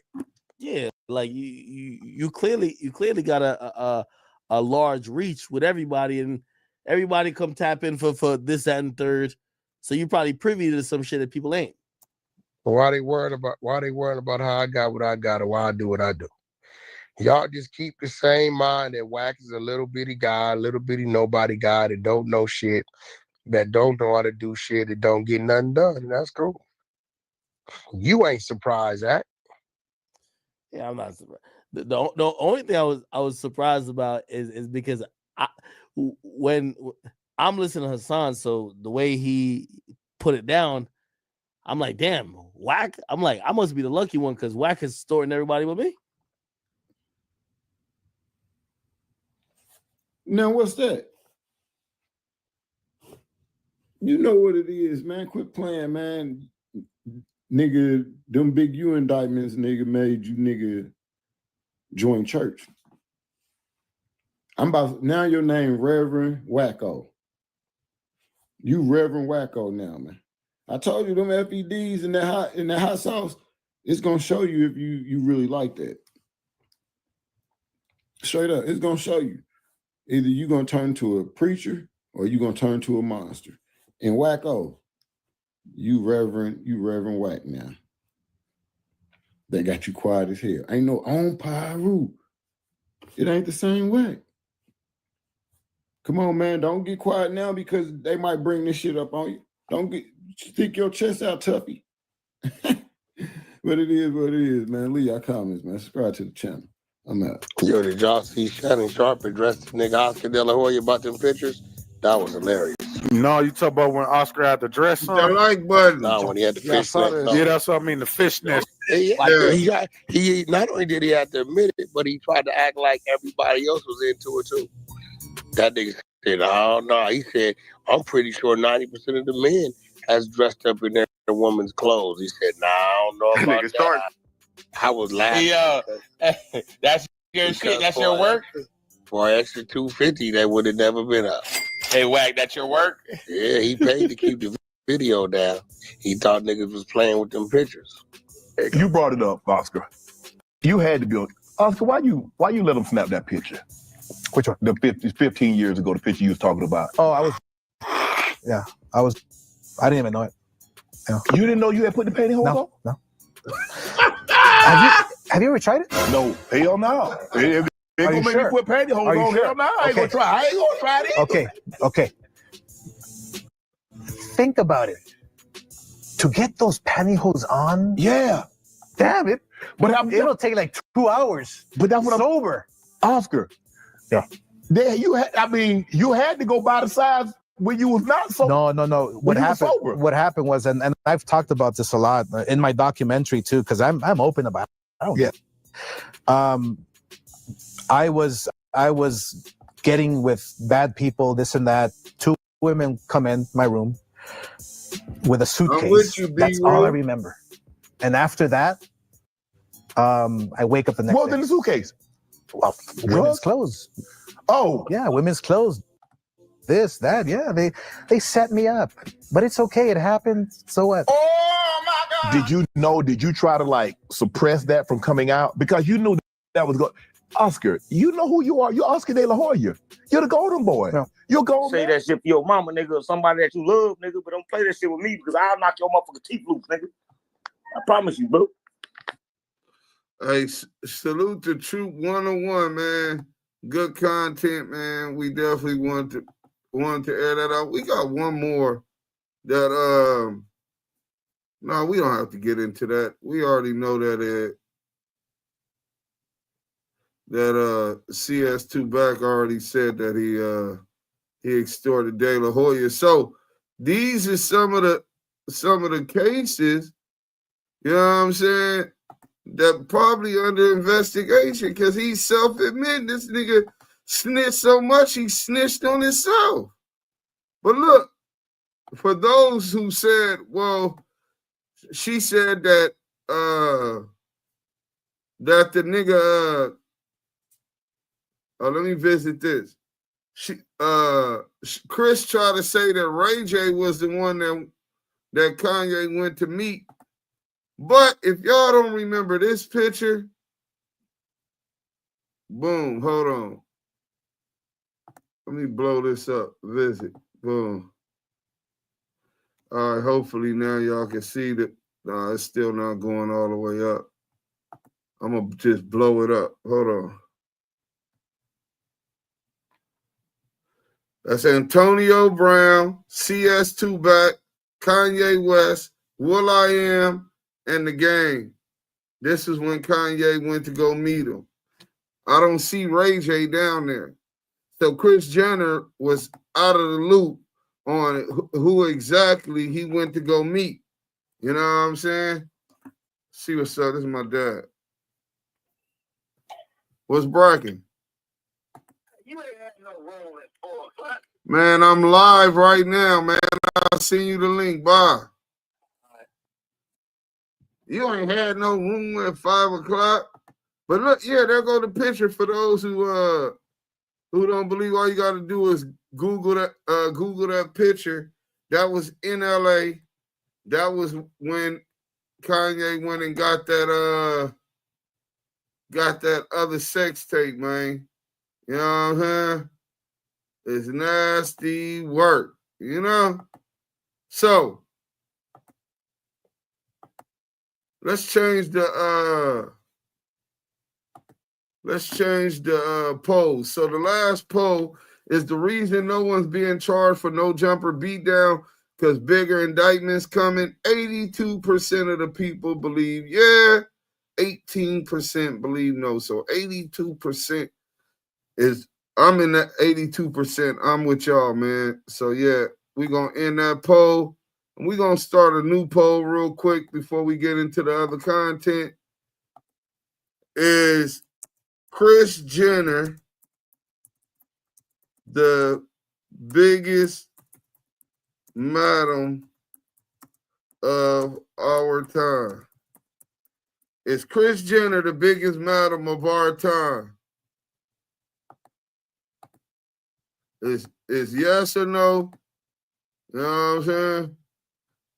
Stay interactive with in the chat. Salute to everybody that's supporting. We got almost 500 people in here, man. I hope make sure every one of y'all hit that like button. Let's go over to this video. So he extorted Future. He claims and says he extorted Future. He says that he extorted De La Hoya and got $800,000. Let's go to this one. This is a little video. Maybe some of y'all seen it, maybe some of y'all didn't. But we're going to get into it right now. You know what I'm saying? We're going to get into it right now because this one looks like it has some more extortion in it. Nasty work. Nasty work. And then we're going to go to this Ray J thing. So we got a couple videos, man. Hit that like button, share. We got the content. On the night of February 10th, 2008, a man by the name of Robert Ross went into a convenience store in West Hollywood. He was then kidnapped at gunpoint and was forced to drive to a home in South Central Los Angeles, in the territory of the Main Street Mafia Crips. There, he was beaten, robbed, and demanded to return Shaquille O'Neal's sex tape. Stay tuned. Let's turn back the clock. The year is 1992, and Shaquille O'Neal roared his way from LSU all the way to the NBA, where he became synonymous with both power and finesse. Quickly, he became one of the league's most dominant players, and one of the US's most popular celebrities. As a literal larger-than-life figure, Shaq also dominated off the court, starring in movies, Pepsi commercials, gracing video game and magazine covers, making wrestling appearances, and topping the charts with one of his most dear passions, rapping, spitting on the mic. Along names such as the Notorious B.I.G., Nas, and Jay-Z, the big Aristotle showed us chops on the mic, even featuring on a Michael Jackson single. Yeah, seriously.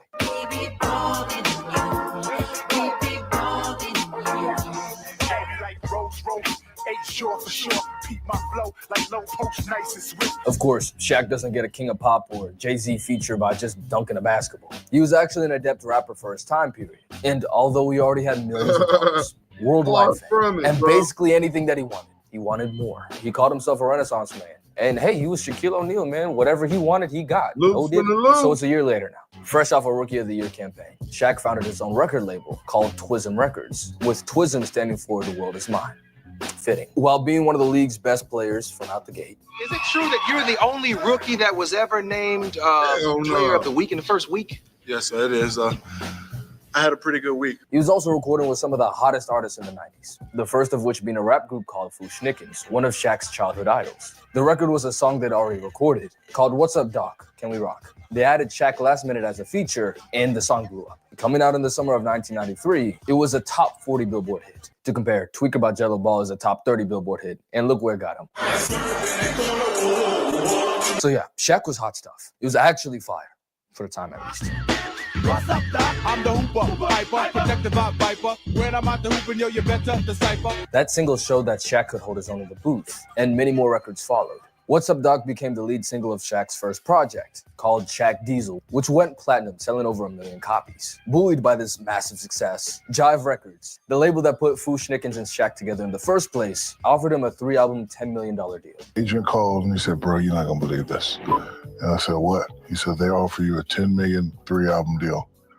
And I was like, I gotta take it. The next album he dropped was called Shaq Food, The Return, where the first song was No Hook, featuring RZA and Method Man. The Shaq attack has risen. Roll call 3 p.m. This is Twism. Always and forever. The album went gold, selling about 500,000 copies. After this, Shaq left Jive Records and partnered with Interscope, where in 1996 he dropped the best album from any athlete ever, You Can't Stop the Rain, featuring the Notorious B.I.G., Jay-Z, Nas, and Rakim. For my younger audience, that's like Jello dropping a project with Drake, NBA Youngboy, Lil Uzi, and damn, Cardi. Shaq was stamped in the music game. Just a few months prior, Shaq made the bombshell announcement that he'd be signing a 7-year, $121 million deal with the Los Angeles Lakers. From there, he became the legend that we all know. On the music side, he commemorated his move with the track Straight playing.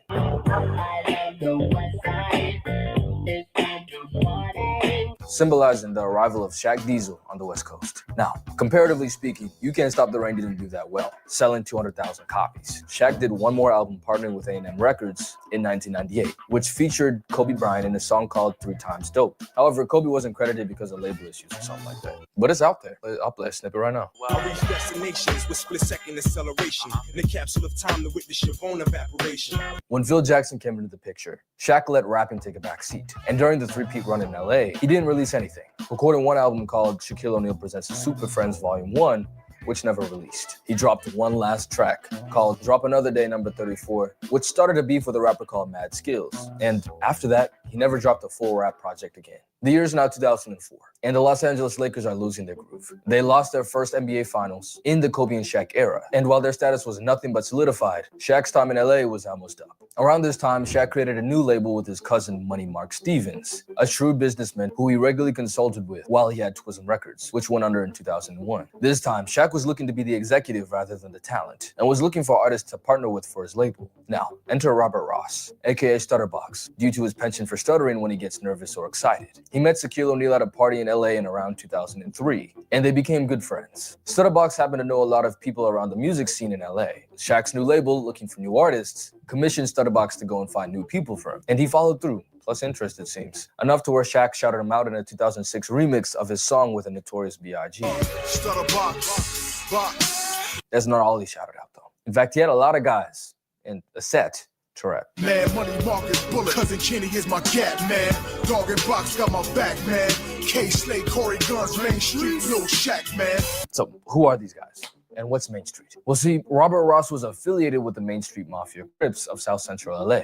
This is where stuff gets sticky. While I've lived in South Central LA before, I have not had a singular gang interaction. Like, the closest I got, I went to a basketball court alone on the weekend, broad daylight. It's the middle of the day on a weekend, and there's no kids and no one around. I'm wondering what's going on. I see some gang tags, I put it together, and I get up out of there. I turn on the jets. I am not about that life. So I brought in someone who is. Lamonte Deuce M. Sims is an OG coming from the Fruittown Brims, a set of the Bloods in West South Central. He's worked with guys like YG and Ty Dolla $ign before, and featured on the viral Brim anthem, Hit Yo Brimmin'. He's also the owner of the media outlet Active Chucks, where he's interviewed major LA players like Suge Knight, as well as our main men Robert Ross and Money Mark Stevens. Studdabox is the nexus to this whole investigation. In late 2007, Ross formed a relationship with his neighbor Ray J, and was able to bring him onto Shaq and Mark Stevens' label, with the help of Death Row affiliate Cash Jones, aka WACK100. That'll be important later. During the initial negotiations, Robert Ross and Mark Stevens agreed that Ross would make a percentage of royalties based off of whatever music that Ray J and the label put out together. But when they met in New York a few weeks later to finalize the deal, Mark Stevens balked. He gave Ross a $20,000 finder's fee and refused to pay him any royalties. Now, mind you, Robert Ross is a real fancy, flashy dude. He's driving around Los Angeles at this point in Rolls Royces and Phantoms. He's really heavily and wealthy man. I think he had did a fraud, allegedly, and acquired about $7-8 million in a fraud scam that he had going on. So he's a street millionaire. So naturally, Studdabox wasn't going for it. And neither was Ray J, actually. He refused to sign the deal until Studdabox got his pay. But the facilitator in New York, Koch Records, were going to nix the deal if he didn't sign soon. So Studdabox tells Ray J sign the deal, and I get my money out of these guys, how I get my money out of them. The project ended up being a commercial success, topping the charts of Billboard Hip Hop and R&B. The main single was Sexy Can I, which actually had Shaq in the background of the music video. Is it true that Shaq invested in your music career? Yeah. He gave us, I think, $1.5 million for Sexy Can I. Wow. Money Mark, WACK100, we had another partner, and then Shaq. And we recouped the number back for Shaq in, I don't know, 5 months, 6 months. And everything else has been profitable since. All the while, Studdabox was still trying to get his money back. After weeks of constantly requesting money from Mark and Shaq, there was no budging from either guy. So Robert Ross and Cash Jones come up with a conspiracy to blackmail and extort Shaquille O'Neal and Mark Stevens for the money that Robert Ross felt he was owed for putting together the Ray J deal. Now hold on, I know that sounds crazy, but hear it out. So Shaq and Studdabox are good friends at this point, right? Studdabox even introduced him to other members of the Main Street Crips, including the leader Liddell Rawls, aka Del Dog, remember that, and Kevin Haran, who went by the name of Lil Shaq. Sound familiar? Dog and Box got my back, man. Main Street, Lil Shaq, man. So not only does Shaq rep the Main Street set, but the other people that he mentioned are literally his family. Mark and Kenny, cousin Kenny is my cat, man, are his blood relatives, first cousins. And Corey Guns is his godson. But who gets the screen time? Not Kenny or Corey, but Studdabox. But him and Shaq was tight, and Shaquille O'Neal, prior to the deal, hung out with him, partied with him, even went to his house where Robert Ross leaves. Shaquille O'Neal had invited his female friend there, had sex with her there, and it was security cam footage when Robert Ross came home where he sees, oh man, he boom boom brought on my couch, you know what I'm saying? Shoved his hands all in her ass and all of this stuff. So yeah, Studdabox, Robert Ross, came home to a security cam footage and saw Shaq. Yeah. So anyway, that's leverage. This happened around July 2007, before Shaquille divorced his wife, Shawnee. That's infidelity from a global superstar in the 2000s. TMZ would literally be slobbering. TMZ was going to slobber all over that. So through Cash Jones, WACK100, Ross claimed to have recorded and saved the footage and insinuated that he could sell it to TMZ and make a lot of money. Additionally, get this. Did y'all hear that? Through Cash Jones, Studdabox got the word to Money Mark and Shaq that Box got a sex tape. Remember what we just said about sex tapes? And TMZ would pay a lot of money for them. This is in the paperwork. Another extortion and blackmail. See, this is his MO. Oh, this is nasty work. Now, Robert Ross, another story plot twist, seeing that Shaquille O'Neal and Shawnee O'Neal were having a rocky relationship. As the story goes, he allegedly played into be a counselor, and it is rumored began to have sex with Shawnee O'Neal. I don't know if that's true or not. Like I said, Robert Ross lies about a lot, but it's been consistent. Even a lot of the police officers in their reports were citing that this allegation might have possibly been true. Shaquille O'Neal hired a private investigator to follow his ex-wife. She follows his ex-wife and brings back footage of Robert Ross and Shawnee O'Neal having brunch together out in, they met halfway and met in Texas or somewhere down south back east. During this time, apparently Robert Ross told Shawnee O'Neal about the sex tape and even offered to sell it to her. She also said she didn't believe there was a sex tape because he was a liar and he never slept with her. So anyways, regardless of all of what happened previously, I think we can all agree here that Robert Ross is moving hella shiesty. I mean, he did say he's gonna get it back his way. I mean, he's a street millionaire. What do you expect? But here's where he messed up. He messed with Shaq Diesel.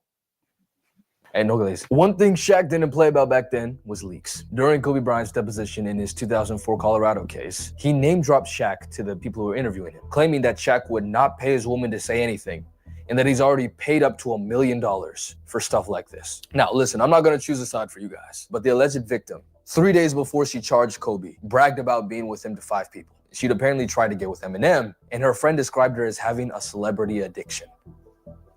At least from Kobe's point of view, this was just infidelity. And when Shaq did it, he married Shawnee in 2002, he made sure to cover his tracks. Now here goes one of his business partners, who, by the way, had a track of criminal activity, and Shaq was claiming to want to reform him, but he'd also been dropping Shaq's name to police officers. So this is the guy who's trying to throw all of that now down the drain. Shaq wasn't going. Enter Del Dog, the leader of the Main Street Mafia Crips, and one of the most famous men of South Central LA. You had to hear about Del Dog. He was like God. Christened the Street Apostle, Del Dog was the founder of 4 Life Records and the 4 Life Mafia Car Club, the latter of which became the predecessor for an entire car subculture in Japan.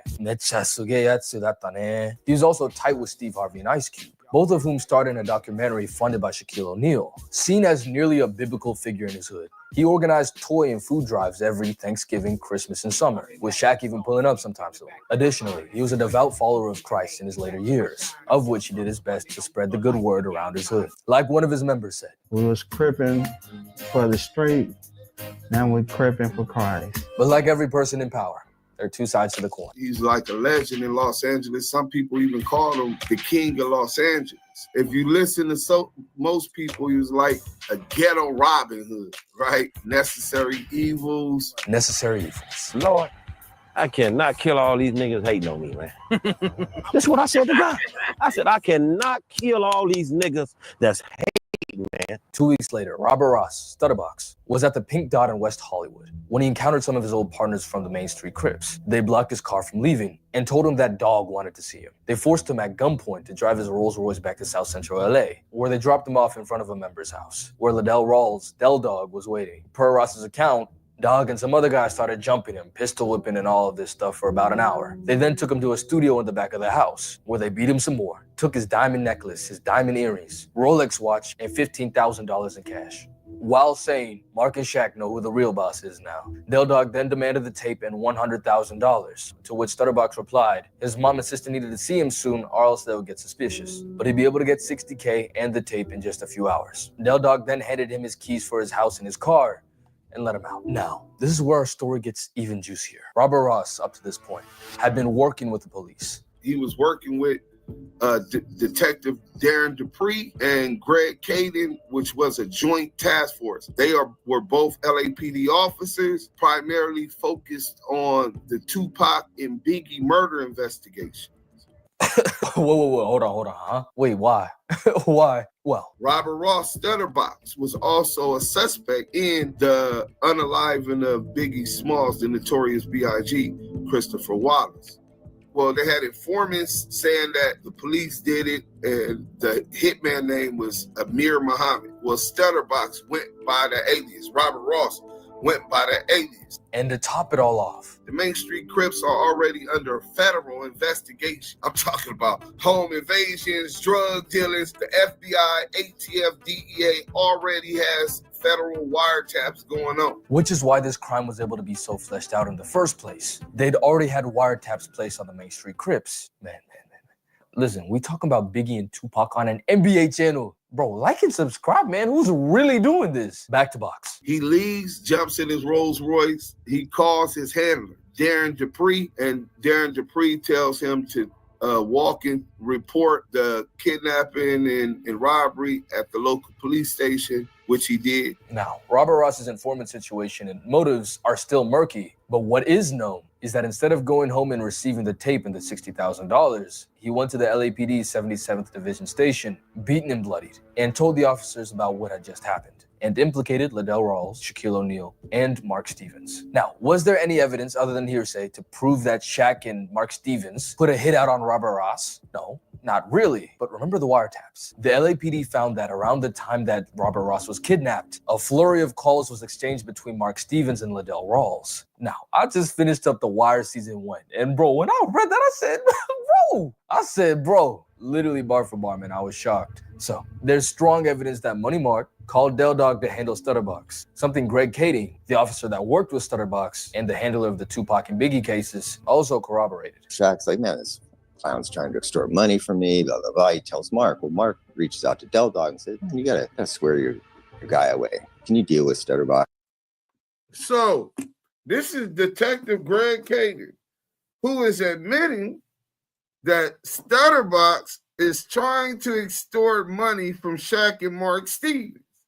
He then says that Mark Stevens hollers at Del Dog and tell Del Dog, hey man, why don't you DP this nigga Studdabox, teach him a lesson or whatever. This is what this police officer, detective, is saying about it. But if you're saying that Studdabox conspired to extort Shaquille O'Neal and Money Mark Stevens, and Cash Jones was the one that went to go talk to Mark Stevens and Mark Stevens and Shaquille O'Neal and pass that message. If he actually did that, that's considered an overt act as part of the conspiracy to extort and or blackmail sextortion of Shaquille O'Neal. This is nasty work. Tell them to knock this shit off. So Del Dog and the Main Street Crips go and they discipline and threaten Studdabox. But Ross didn't press charges right away. Sometime after the kidnapping, he was incarcerated again, which led to a delay for almost 3 years. Then, in the summer of 2011, he officially filed a civil complaint accusing Shaq, Mark Stevens, Del Dog, and 7 other Main Street Crip members of kidnapping, assault and battery, and robbery. From there, the case was picked up from all the major news outlets, with bombastic headlines like Shaq Attack and the like. But then, after the preliminary hearing, the case was inexplicably dropped. Why? Well, apparently, Robert Ross perjured himself in court. He lied on the stand. WACK100, his former partner, and in on that first Ray J deal, claims to know why. To help a certain individual out, I called my attorney, had the attorney put Greg Canes and Mark Stevens together. They put that together to ask Box on stand. You go pull the paperwork. Have you ever been a confidential informant to work for the LAPD, FBI as a known snitch? He lied on the oath and said no. Greg Caden takes a stance, provides a document that this dude is in fact one of our informants, this, that. At that point, the judge looks at it. He perjured himself. Therefore, any allegations or any claims he's bringing on anybody is non and void. They dropped the charges on these 7 Crips and let them go. So in a sense, this Paul Roof freed the Crips. Now, time for another plot twist. WACK100 was also allegedly an FBI informant at the time, but this time for Death Row Records in regarding the Biggie Smalls case. What's going on, bro? Lamonte, who's actually got beef right now with WACK100, broke it down for me. Buckle up. So, for context, after the death of Biggie Smalls, there were allegations that the LAPD was involved in the murder. And not only that, but they hid their involvement in the preceding trials. Biggie's family then filed a wrongful death lawsuit against the LAPD in the city of LA, demanding over $400 million.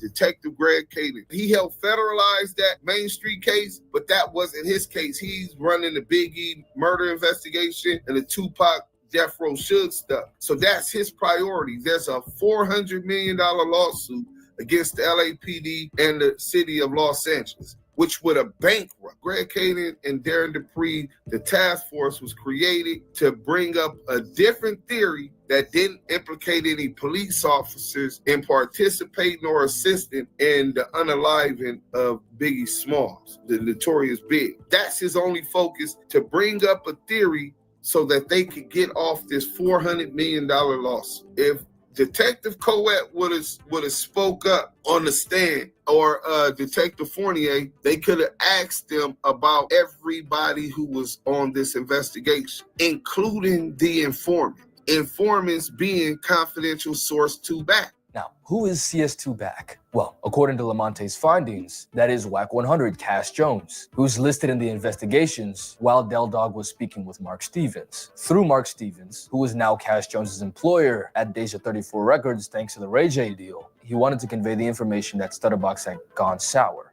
Del Dog declines. The police investigation referred to him as CS2, Confidential Source 2, and Mark Stevens confirmed his identity later on. The priority being the case of the notorious B.I.G. and Jones's ability to be able to point out the culprit as being Wardell Fowles, aka Poochie, as a plausible story. If the police officers working on the Studdabox case were to testify, they were liable to exposing Cash Jones's relationship with the police due to him being involved tangentially, and thus rupturing the relationship needed to have a working theory to save the city of LA and the LAPD $400 million. So they left their lower-ranking informant out to dry, and the case was dropped. But hey, that's just a theory, a gang theory. That was poor. That was poor. Thanks for watching. My bad.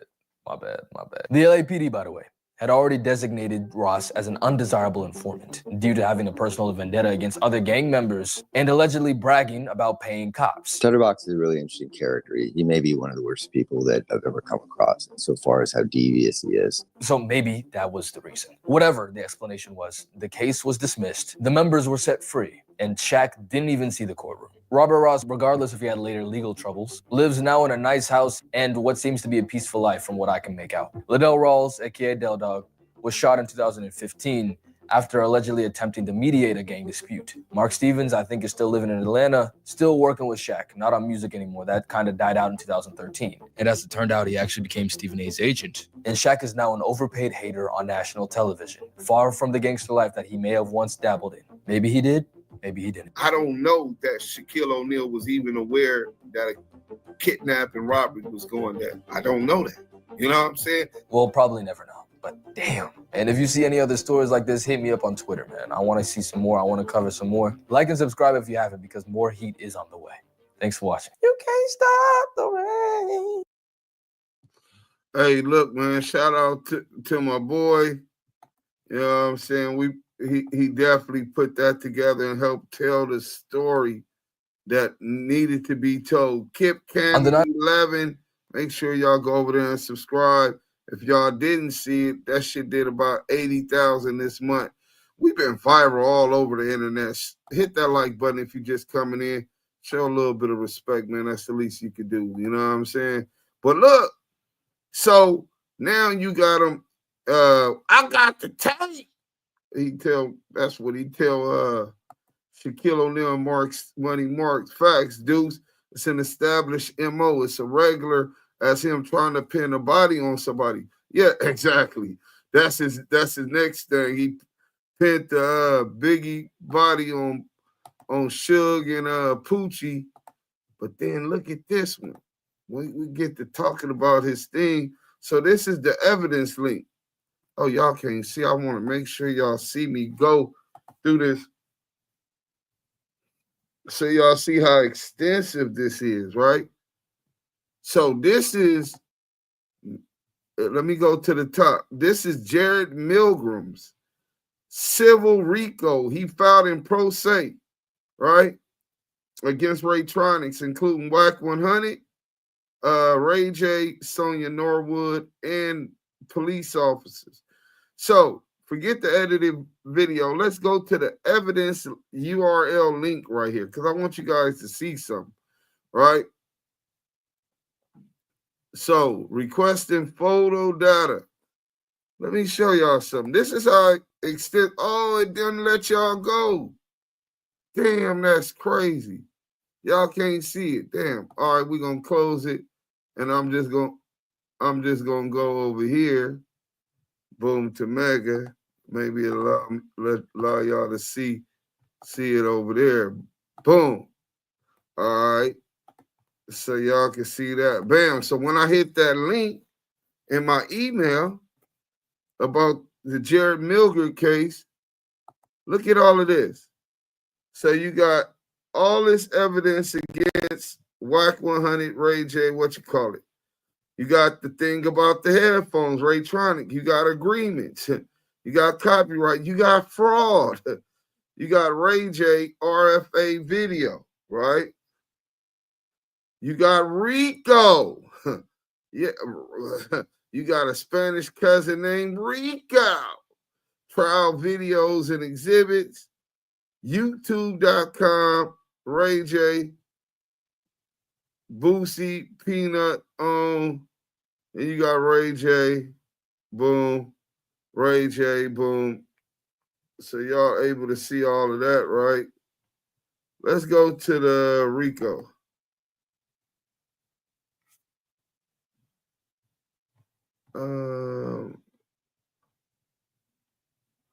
Let's go to the RICO. Direct, is it direct or is it predicate? All right, let me see if y'all can see. Yeah, y'all can see all of it. Okay, now y'all see how it is. WACK100, crooked police. So they have a section. Listen to this, man. I'm finna blow this shit up for y'all. They have a section that ties WACK100 in the crooked police. If you listen to Dale's phone call with Luce Cannon that Wack put him on, you hear Dale talking about the police that they pay downtown, right? So you got WACK100 and crooked police. You have murder for hire conspiracy, right?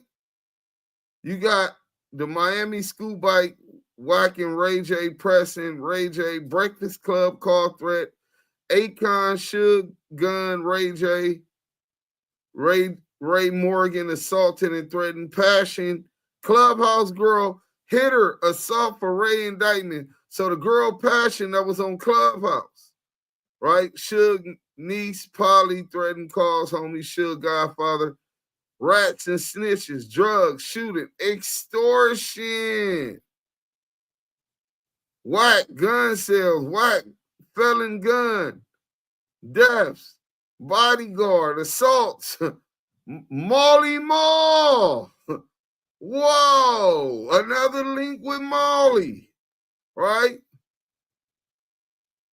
Wack, I put Wack on. Gang banging. No, it wasn't the right one, but I found it. Thank you anyway, Selena. Plaintiff's whereabouts. No, we don't give a Reggie Wright. Boom. Set up Karen Civil. Table, we get our man. Wack, we rob. So let's go to extortion, right? Let's see what he got here.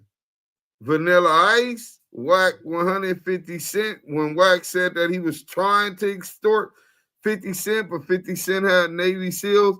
Wack plaintiff has something. Walk away Raytronics. Wack Suge Knight, Dr. Dre. So you got all of that, right? So you can go into any one of those folders, and it's so much evidence. This shit never stop. But let's go here. But remember, the crooked police, this is something big. Then you got 40 Glock and Studdabox here. So now think about the 40 Glock situation. Y'all forgot about that lawsuit, the modus operandi? Damn, so J Hood and Shani said, nah, y'all lying, bro. I don't think that's true. It's a possibility, though. So let's go to Studdabox. Oh, shit.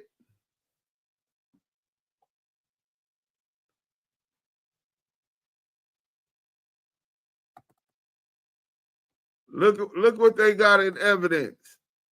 Exclusive interview. The Circles of Snakes starring Big U, Eddie Boy, Studdabox, Money Mark Stevens, live recordings. We'll let you hear what they say about each other. So this is CS2 back Instagram post in evidence against him, right? Now, here goes Deuce Sims. This is in evidence of a civil RICO against WACK100. This is evidence. What up? That's 280. What's the deal? What's with it? What's the deal? We got some exclusive content, and we definitely. Let's fast forward this. Reaching and don't even need to go on.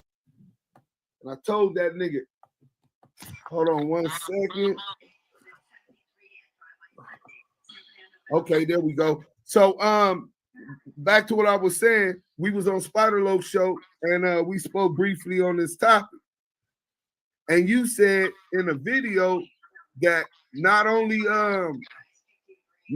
did you not tell on WACK100 and send him in his house when he got raided, but you said that you heard an audio with him on a wiretap conspiring to murder. Could you expand on that for me, bro? I said his house got raided because he was on the wiretap with Dog, you know? Right. The homie not here no more. Rest in peace to the G homie. Rest in peace to all the homies. The homie Solo, the homie Baby Pat Rat. Rest in peace to the homies. I wish Dog was here to address this himself. You feel me? Right.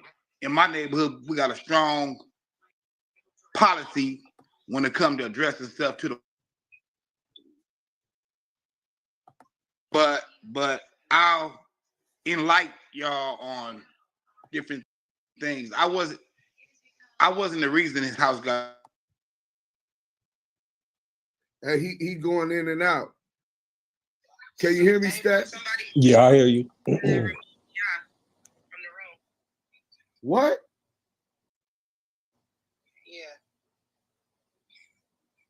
Who shot Yael? It might have. Here we go with the weird shit. Here we go with the weird shit. Send him the link, bro. You know how this sneak about shit is. Send him the link. No, somebody removed him. He cannot get back in. I didn't send it.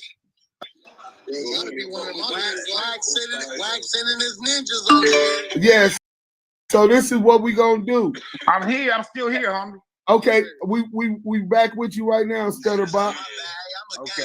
Y'all really don't be on this thing. My bad. Hey, I don't know how this shit work do. either, homie. I don't be on the internet like that. You feel me? This is what we gonna do. Everybody get dropped to the bottom. Big Chuck, you stay up. Go. I'm down there already, am I? Stay up. No, he's not talking about you, Studdabox. He on another application. Right. Hey, there go Yael. Pull him up.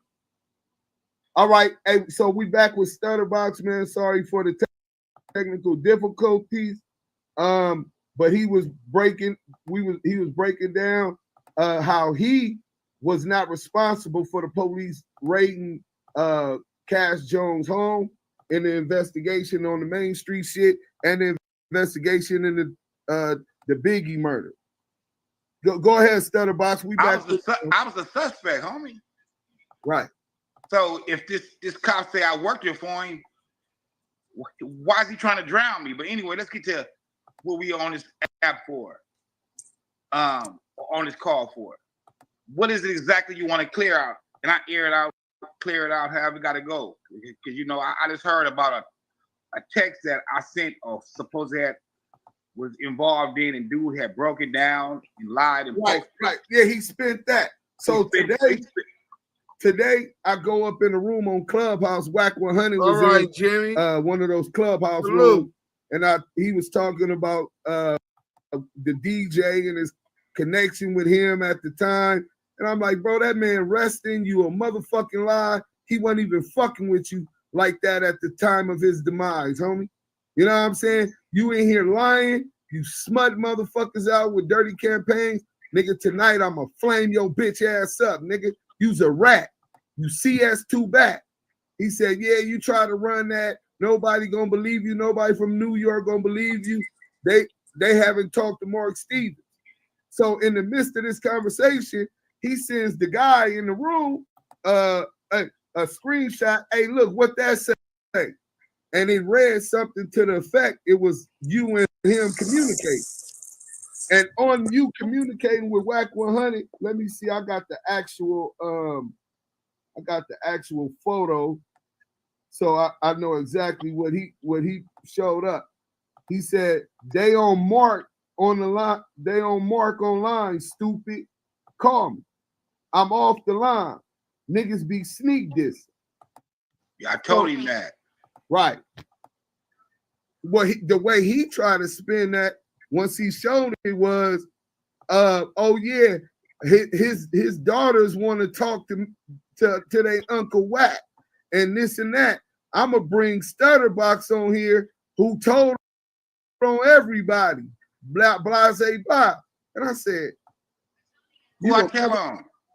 That's on who went to jail behind me? He didn't even go into details about it. But what he trying to do is he trying to. But he dissed me. You saying he dissed me? Sneak diss because you not on Clubhouse. I ain't on Clubhouse. So what was the conversation that he hit you with today? Because I know he called you. Okay, he hit me first. He told me, do my son need anything? Because my son went live about how many niggas he done knocked out and all blasé. Because he been down 10 years. My son been down since he been 20. So Wack seen his post where he said he been drowning niggas, sleeping niggas, spanking niggas with shower shoes, knocking niggas out. He said he done knocked over 100 niggas out. So Wack had Mac in with me and said, do he need something? That's what kicked it off. My son said he don't want nothing from dude. You know? Right. So I respect that. But then we went on into something else. So Wack, so let me tell y'all what's going on for those not keeping up. We finna interview Money Mark. We did interview Money Mark Steven. That interview has never been released because I don't know how to record, so I had Stats 280 recording. We do the interview. Once we finish the interview, we get off the phone. Studdabox is in a batter's box, right? He in the queue. We finna interview Studdabox next, right? Stats 280 said, man, the shit didn't record, right? So we like, fuck. So we called Money Mark. Hey, Money Mark, Mark Steven, the shit didn't work. We gotta redo the interview. He like, look, I'm on a business Zoom meeting. I'll hit y'all back later. Studdabox then told him, picked up the phone. Oh, he said, niggas be sneak dissing. Fuck it, I'm off the line. So Studdabox is mad at Wack. Wack ain't picking up the phone, but he told him that we on the phone with Money Mark. So the gig is up. Wack called Studdabox back, offering Studdabox's daughter, oh, what my niece, I'm gonna give her percentages of my diaper company and stocks into my diaper company, coming offering gifts, leading with his wallet. Then what nephew need? His nephew being the boy from Stevenson Village. That's on YouTube. He's a famous YouTuber, right? That's in jail. Y'all don't know who I'm talking about? Y'all don't know who I'm talking about. Saying what nephew need? He said his nephew, which is Studdabox's son, Robert Ross Jr., that knocked out 100 niggas, et cetera, et cetera, et cetera. He said his sons didn't want nothing from him. So Wack come trying to offer something to Big Peru, right? Because he know that Money Mark Stevens is being interviewed and he needs Studdabox. We're going to get into what Studdabox say in a minute. Let's go here, though. You know, he offered my daughter something. She declined. What was it exactly that he offered your daughter? Some percentages in a diaper company for free. Mysteriously after he had this argument with me. He felt good this morning. He wanted to give my son some money, my daughter some money. But I'm just dude that's no good. I mean, I'm not this internet character, so I'm not gonna go on here. Nigga can come smell my cologne, do Sam. I heard the fuck out of that. And we can get to it. Right. He know how I get down. I'm an East Side baby. You feel me? So he want to offer your daughter a percentage in his diaper company just out of the blue. He just called you doing this with this. And want to send my son some money that been down 10 years. Right. My son be home next year, so he said he cool. You don't need that.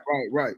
Okay, and then the final thing that we glad that we got that cleared up because it shows how much he lied and how he's trying to get out in front of this story that he knew was coming.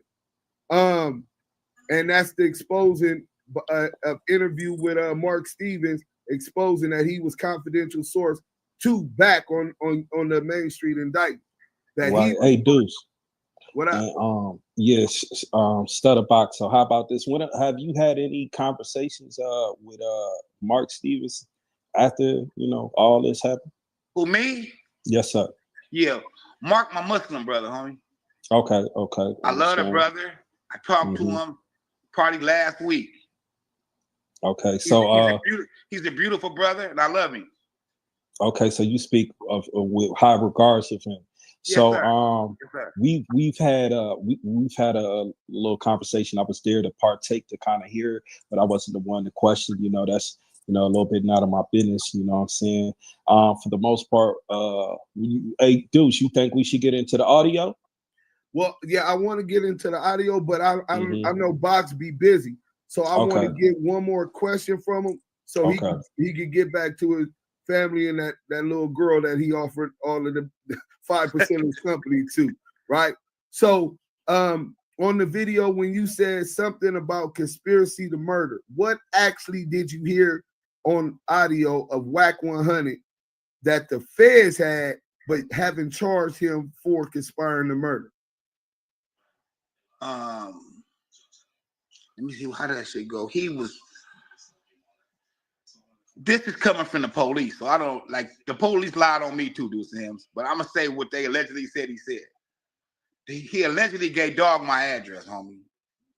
And I told you that they was in front of my house. So somebody gave him the address. Oh, yeah. So this is to give a little context for those who haven't followed. So if I get killed, whoever gave him the address gonna get conspiracy to murder. But if I don't get killed, they just get conspiracy to attempted murder because they shot up my Rolls Royce, put 17 holes in my Rolls Royce.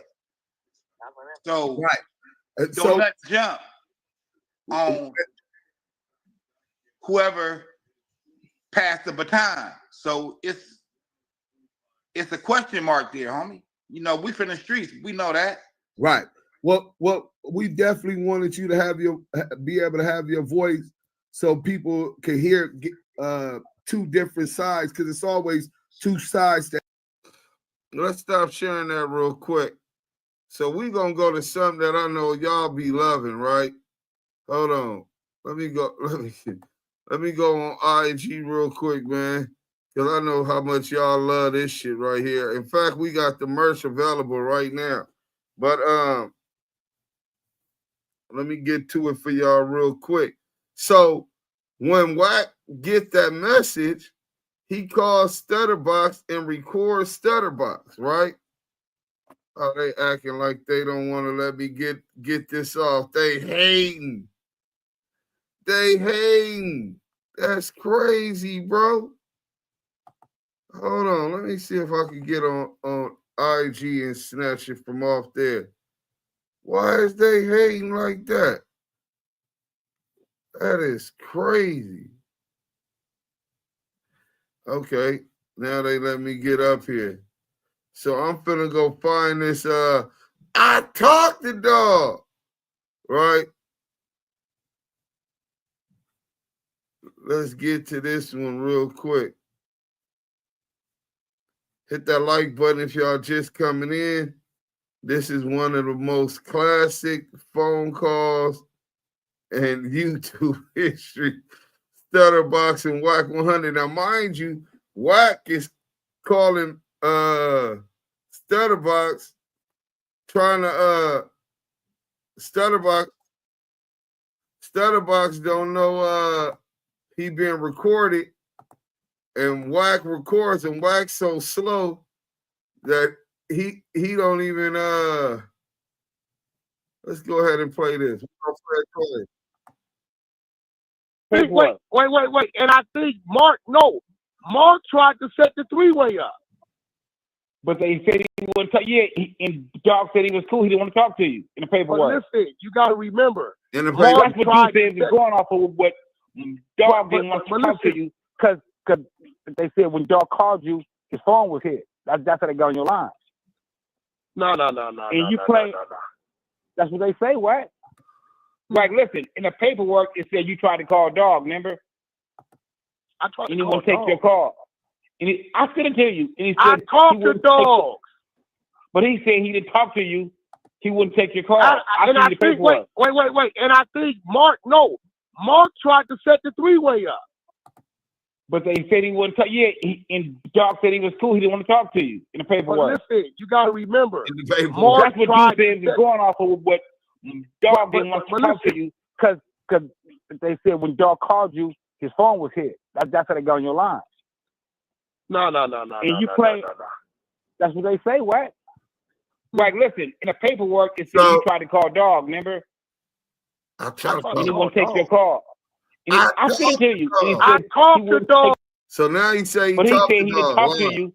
He wouldn't take your call. Wait. And I think Mark tried to set the three-way up. That's where he buried himself. Mark, and I think Mark knows about this call that Duke Sims is talking about. Because Mark is the one that tried to set the three-way up. You get it? So that he admitted then that was him on the phone. But he's so dumb, he doesn't realize, and he already said he was going to bring Studdabox to Clubhouse to clear him. But when he called Studdabox, nigga, he lined Studdabox up. Studdabox just keeping it a buck, not knowing he's being recorded, and told him what the truth. This is what Duke Sims is talking about in the paperwork. Nigga, so Mark Stevens gives us the paperwork. it matches the paperwork that Studdabox got, and he's telling Wack exactly what's going on, and Wack is saying, I talked to dog. Oh, no, no, you didn't. In the paperwork, it said you didn't talk.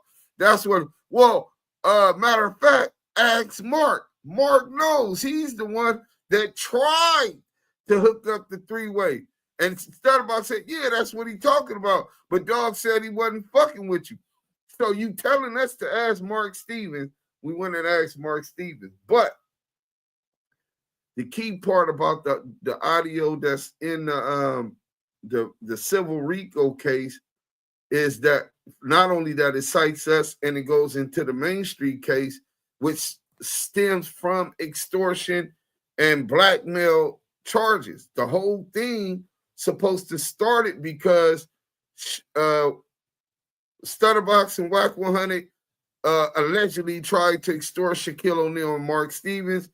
Studdabox felt that they owed him money from the Ray J deal. WACK100 still had access to him after they cut Studdabox off.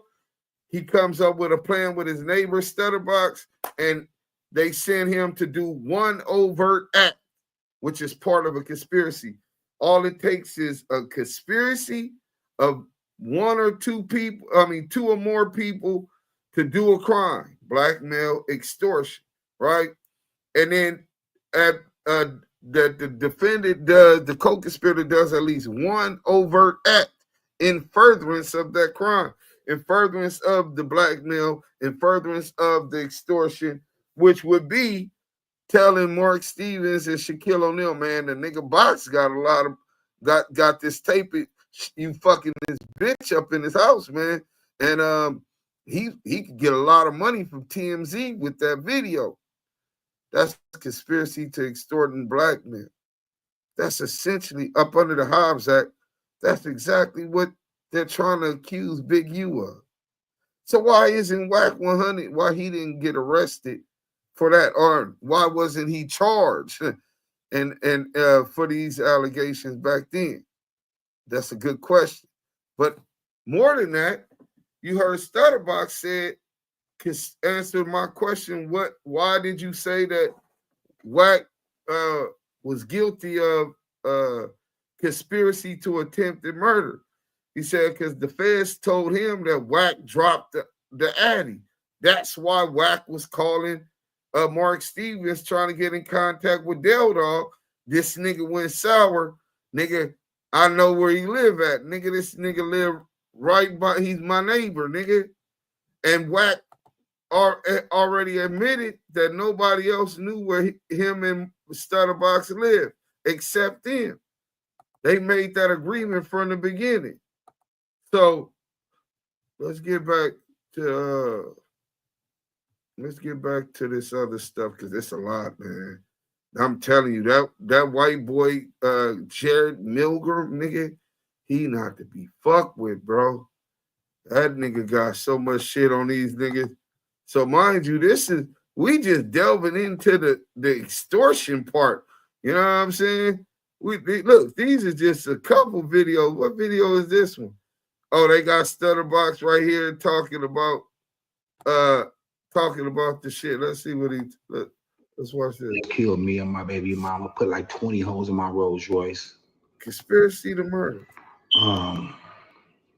See, but where I'm from, niggas beef, 3, 4 niggas, 5 niggas get killed, and niggas squash it. This old buster ass nigga from the valley, since hanging around me, he know a few people I know. He trying to reach out to the nigga behind my back to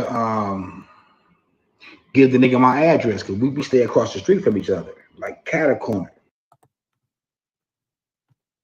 So you got that one where he talks about conspiracy to attempted murder. I call Wack. My Rolls Royce gets shot up. My girl almost get killed. I lay on top of her. We make it up out of there. Wack see the bullet holes in my car the next day. He reaching out, trying to contact a nigga who supposed to be the boogeyman. Wack reaching out, trying to contact the man who's supposed to be the boogeyman, Del Dog. Wack is on the wiretap, contacting the boogeyman, and this is why his house was raided. I know where the nigga live at, behind my back. I know where the nigga live at. It's in the paperwork. All on wiretap. It's in the paperwork on the wiretap. That's what WACK100 was calling Del Dog for. That's why your house got raided, you bitch ass nigga. You conspiracy to commit murder, nigga. You buster ass nigga. And that's why Wack was arrested for conspiracy to commit attempted murder. Yeah. But let me tell you how it play out. I call cuz, like, cuz, it's 3 niggas sitting in front of your house, cuz. Is these your homies, Wack? Oh, no, Box, I don't know who that is. I jet fuel out the house with the fully. Then niggas probably almost shot each other trying to pull off. You feel me? So you got all of this. Okay, so we can get up out of there real quick. Boom. So y'all seen all of that. This is for Studdabox. Let me close it up some so we can get up out of here. Trial evidence. Let me see. 50 Cent, Porter, plaintiff. Let's go. Wack discussing the lawsuit.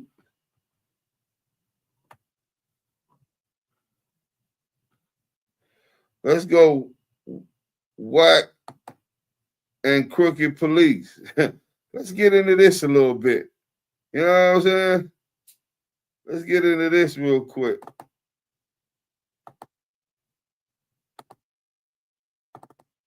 Exclusive content, man. Oh, I gotta close this real quick and go get this. Hold on.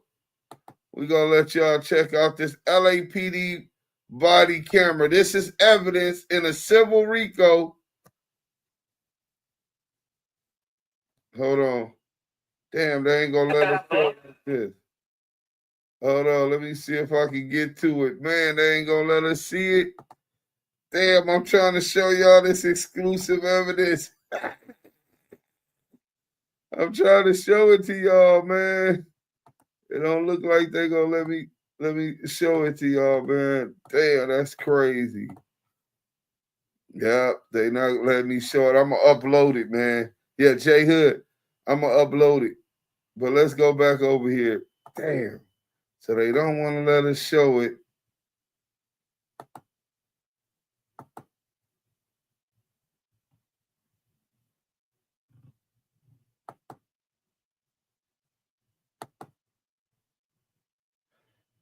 Maybe they'll let me do this. Let me try something else real quick. You know what I'm saying? Let me try something else real quick, man. Hit that like button if y'all in here, man. Y'all getting the exclusive content, man. You know what I'm saying? That's the least y'all can do, man. You know what I'm saying? We cooking tonight. We gonna fry these rats. Rats and pigs. You know what I'm saying? So I just kept a link. Right? I just kept a link. Now I'm finna go up over there, open it, and see if it allow me to show the video. No, it's the same difference. Damn. I was really trying to get y'all that. But I guess I'll send it to y'all soon. So there you have an actual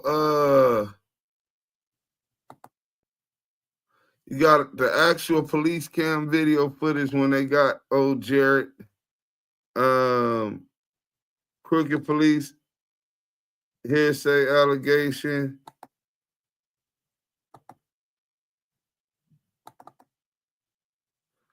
Oh, I think y'all able to see this. Watch this. When he got at Meek Mill, I'ma fuck y'all up. 2 of the niggas I was with Meek Mill was police. I know them. I didn't use them before. The nigga 6ix9ine had was all niggas was Zoe niggas that work at the office, the strip club over there. Everything he had with him was street, my nigga. The police was with Meek Mill, but y'all hollering he was police. Nigga, if my squad pull up, if we pull up and your team jump out on my team, we thumping, my nigga. That's it. Ain't no you got it. We thumping. If you pull up on me and it's 8 of y'all got to fuck me up. I ain't turning it down. I ain't doing no running. About fighting, though. Niggas ain't No, I ain't talking about no he said it's the same thing as Jewish. He said it's the same. So this was obviously has some kind of relevance in the case. It says this is no, that's the hearsay allegation. They got the crooked police.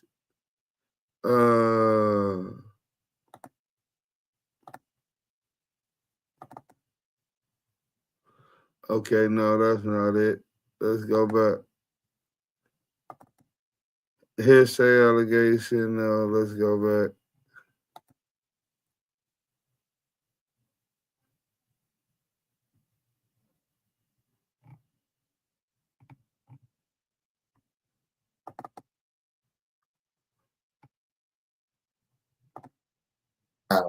How that yeah, we don't fuck with. Listen, dog. Listen, the only police we fuck with is the crooked police. It's Power Rules and Crips. Is gang. The only police we fuck with is crooked police. There's Power Rules and Crips and gangbangers. This nigga fuck with we don't fuck with. Listen, dog. Listen, the only police we fuck with is the crooked police. It's Power Rules and Crips. Is gang. Now, this is him saying it. Y'all ain't gotta listen to us when we tell y'all this nigga works with the police. How that yeah, we don't fuck with. Listen, dog. Listen, the only police we fuck with is the crooked police. It's Power Rules and Crips. Is gang.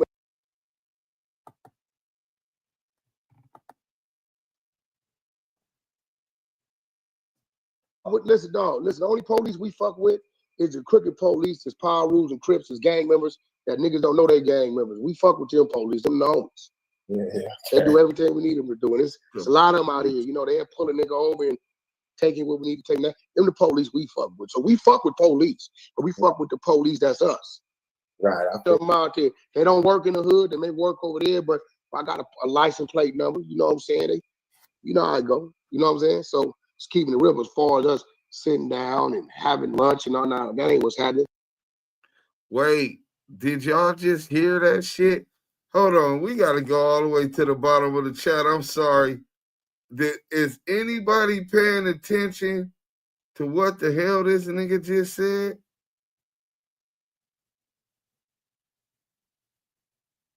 Y'all not even catching on to this. Hit the like button, man.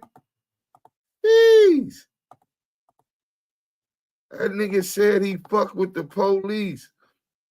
All he need is your license plate number. And you know how that go. You know what I'm saying? I'm just keeping it real. You know what I'm saying? Momouth Jones. So, yeah, he fucks with the police. Miss Lisa, I think I need a sip or 3 now.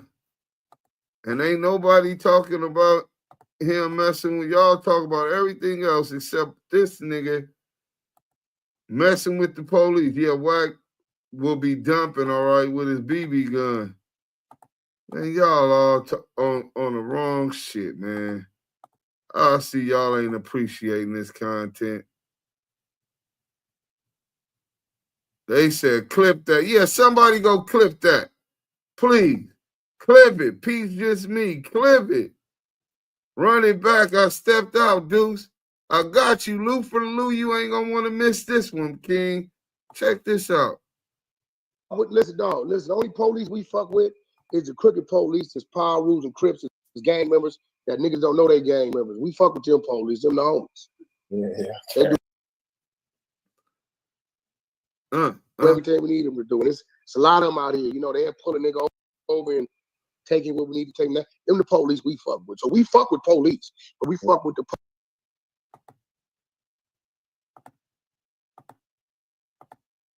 We fuck with police, but we fuck with the police that Look, it's Roman. They hating on us right now, bro. Let's back it up a little. Maybe that'll give us some time to catch up. Over and taking what we need to take. Them the police we fuck with. So we fuck with police, but we fuck with the police that's us. Right. Them out there. They don't work in the hood. They may work over there, but if I got a license plate number, you know what I'm saying? You know how I go. You know what I'm saying? So it's keeping it real as far as us sitting down and having lunch and all that. That ain't what's happening. So he talks about all he need is the license plate number, and they'll pull you over and take you to do whatever they need to do. The crazy shit.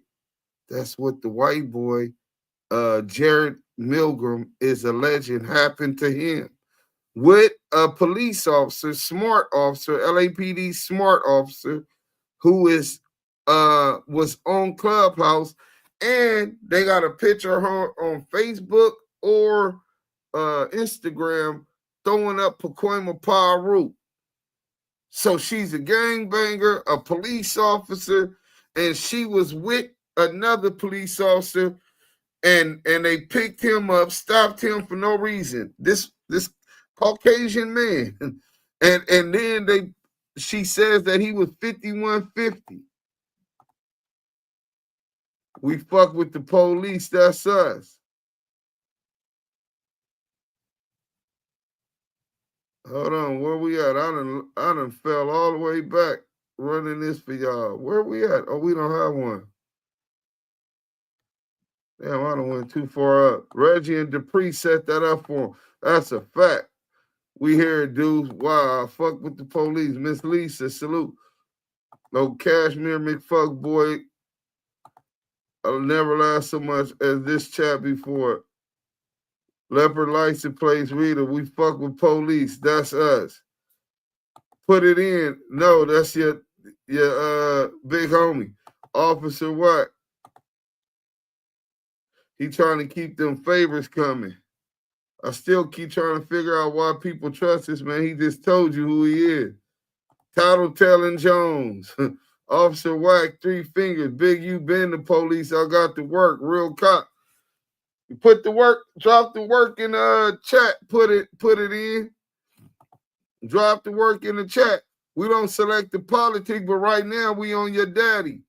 You sound like you's a Peter Buffer. I appreciate the content. CS2 Back TV, salute. He said he got all the crooked police that's gang members. In other words, he worked with the police. Facts, wow. Deuce, we hearing it. Scroll down. Nigga, that's the homies. Facts. Put it in. I believe you. Now we don't even want to hear what you saying. We know you COINTELPRO. We don't care how Matt laughed my ass off. Darren Dupree. Damn. Y'all know nothing about California. Chris police just like Bloods and MS-13s are officers out here. Y'all slow. Yeah, we're slow. You're right. He's particular about his ratting. This shit crazy. Wack is PD. Frank Sinatra. Churn, we don't care how many turkeys or chickens you pass out. We don't care how many book bags you pass out. All we care is these wiretaps and informants. Somebody drop that link in the chat. Who knows where that link is at, Sherm? We need to play that right now because it makes so much more sense. Hey, Wack, you're either the police or you're not. Hey, WACK100, you are not the police. Oh, my bad. Yes, you are. Dude's got the content. Just like what 600 fits right in. In other words, yep, dirty police. Mama trying to figure out how to get the kids out the country. What about Wack sending fake documents to the judge trying to bail out Keefe D? That's a whole nother story. We covered that too. West Coast Legends, top 3, Snoop, Ice Cube, WACK100. Oh my God, Rap 100 is a proud informant. It ain't no we, nigga. You fuck with the police. And nigga, we paying attention, dude. We just staying active in our chuck. Bizzle, fake paperwork, slap 100, aka that old secret agent man. Remember, the internet doesn't hold your secrets. Trust me. Mike B, He the only informant I know that get hands on. Wack don't even dig. He talking too much. He exposing. You expose your hand, bozo. This nigga working. Gospel on that still counts. Mike B, he the only informant I know that get hands and feet put on him. Right. Wack is a civilian. This is the fact. Oh, now he a civilian. You can't say you a civilian and then every day you on the internet talk about on Paru. Get the fuck out of here with that shit, nigga. That nigga know he got to be held accountable now that he got exposed. Now you talking about he a civilian. Get the fuck out of here. Deuce, you got all the evidence on Officer Back.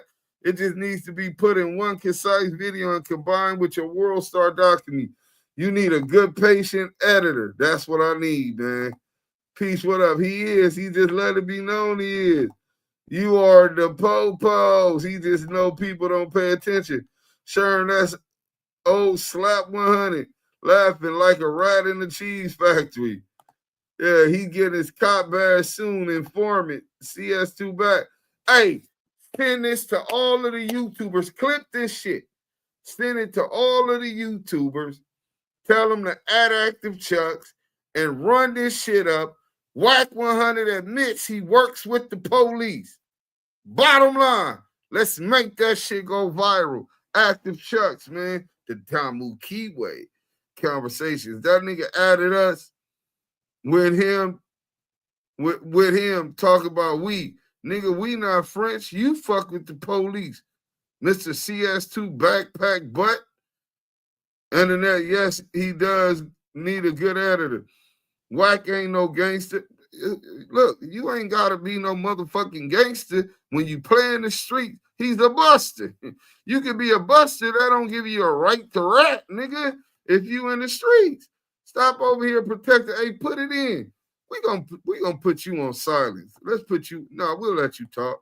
Let you keep dick sucking. Wack admitted through QVD Bell hearing that all this stuff and flag content is fake for internet. No. We ain't doing that. What it do? Damu Kiwe Conversation. Gold digger. We knew that already, Frank. This man was telling Big U bullshit before it happened. Ain't no we.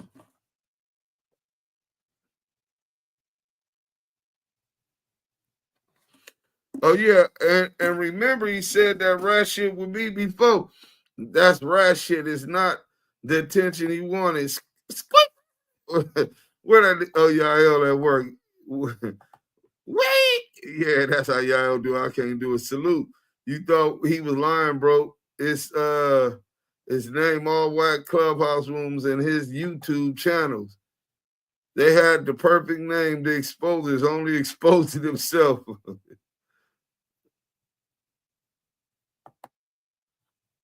He called Blue whoop, whoop, whoop, whoop. That's the sound of the police. Whoop, whoop. That's the sound of Wacky Rat. Oh, yeah, this is nasty. Well, how come I can't see put it in? You have us blocked, scared ass. Let's see. Twist by me, peace and blessings. Deuce, y'all on the chat. Sticking up for Rap 100 is crazy work, gang. But look, Mike B, I saw that on Clubhouse. Yeah, crazy work, man. Y'all thought we don't got all the receipts? Y'all forgot who we were? I got to send this to Scanless. Let Scanless get through here. Y'all know Scanless will make a year's worth of content out of this shit.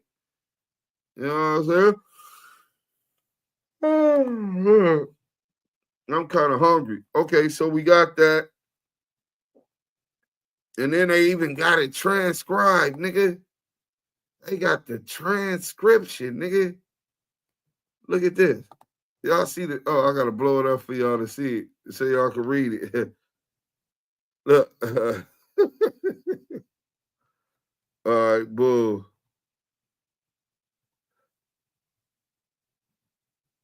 Yeah, oh, man, this is nasty work, man. This is nasty work. Hit that like, man. This is nasty work, man. Let's go ahead and get up out of here. We got so much different. We got all the content. We gonna be frying CS2 back to the end of the Big U, what you call it, end of the Big U trial. Hearsay allegations, playing a WACK100, works with police, Meek Mill, 40 Glock, Ray J. What else he got? Rats and snitches.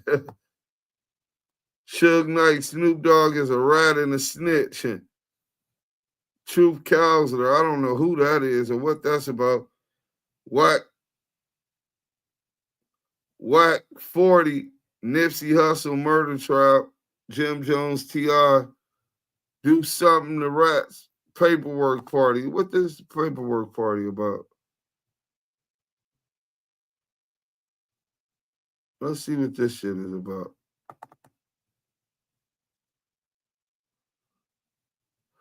WACK100, the Book of Rats, administered by R&B, coming to the App Store soon. Sponsored by Clubhouse, the 100 side. All my incarcerated and free people that need to know you have your platform to submit that work. Click the link to my bio. Welcome, Kuda B. So that's when he said Kuda B was a rat.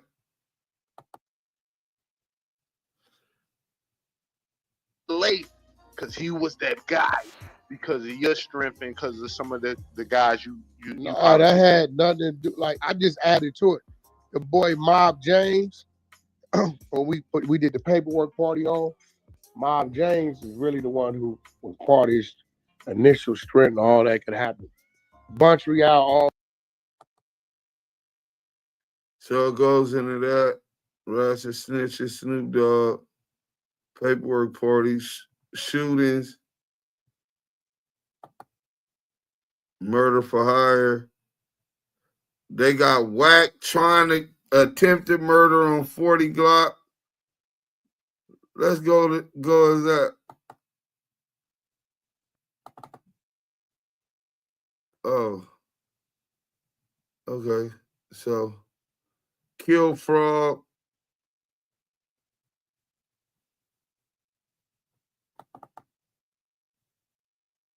Let's go up here. Shooting.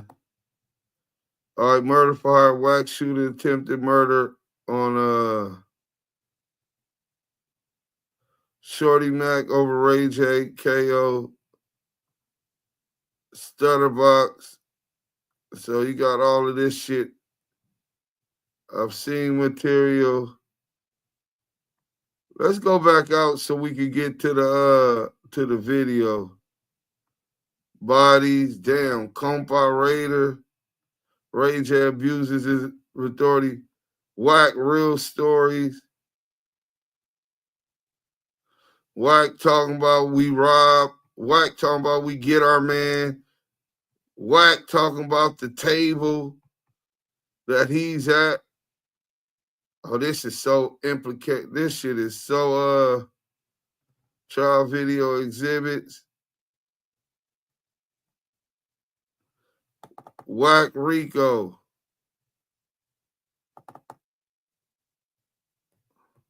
No, what I'm doing is the niggas I think ain't right, don't bring them around. Them niggas brought that nigga to the block and let him run the block. See, I don't even allow it. You ain't even come around me to twist me. Wack, he did not run shit. Wack, he had the you crazy the motherfucker. He ran that block. Yo, hold on, yo, Wack. He ran that block, yo, Wack. Yo, Wack, I hear what you say.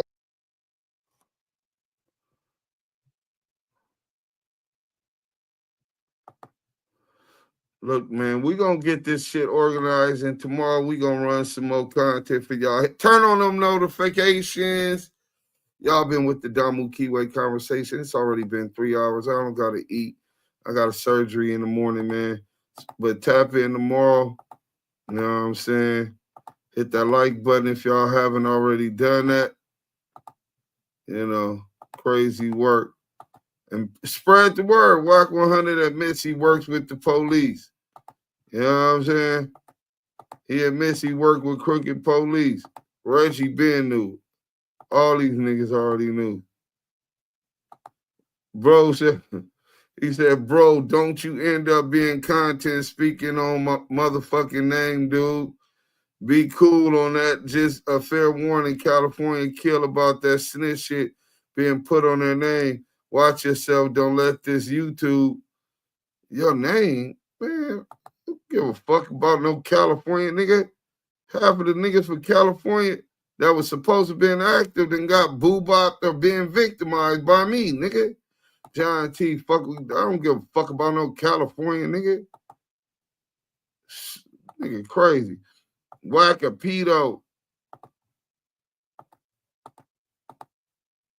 We know Leonard. Wack is touching his zesty stuff. Oh, the mermaid. Hey, but look, we up out of here.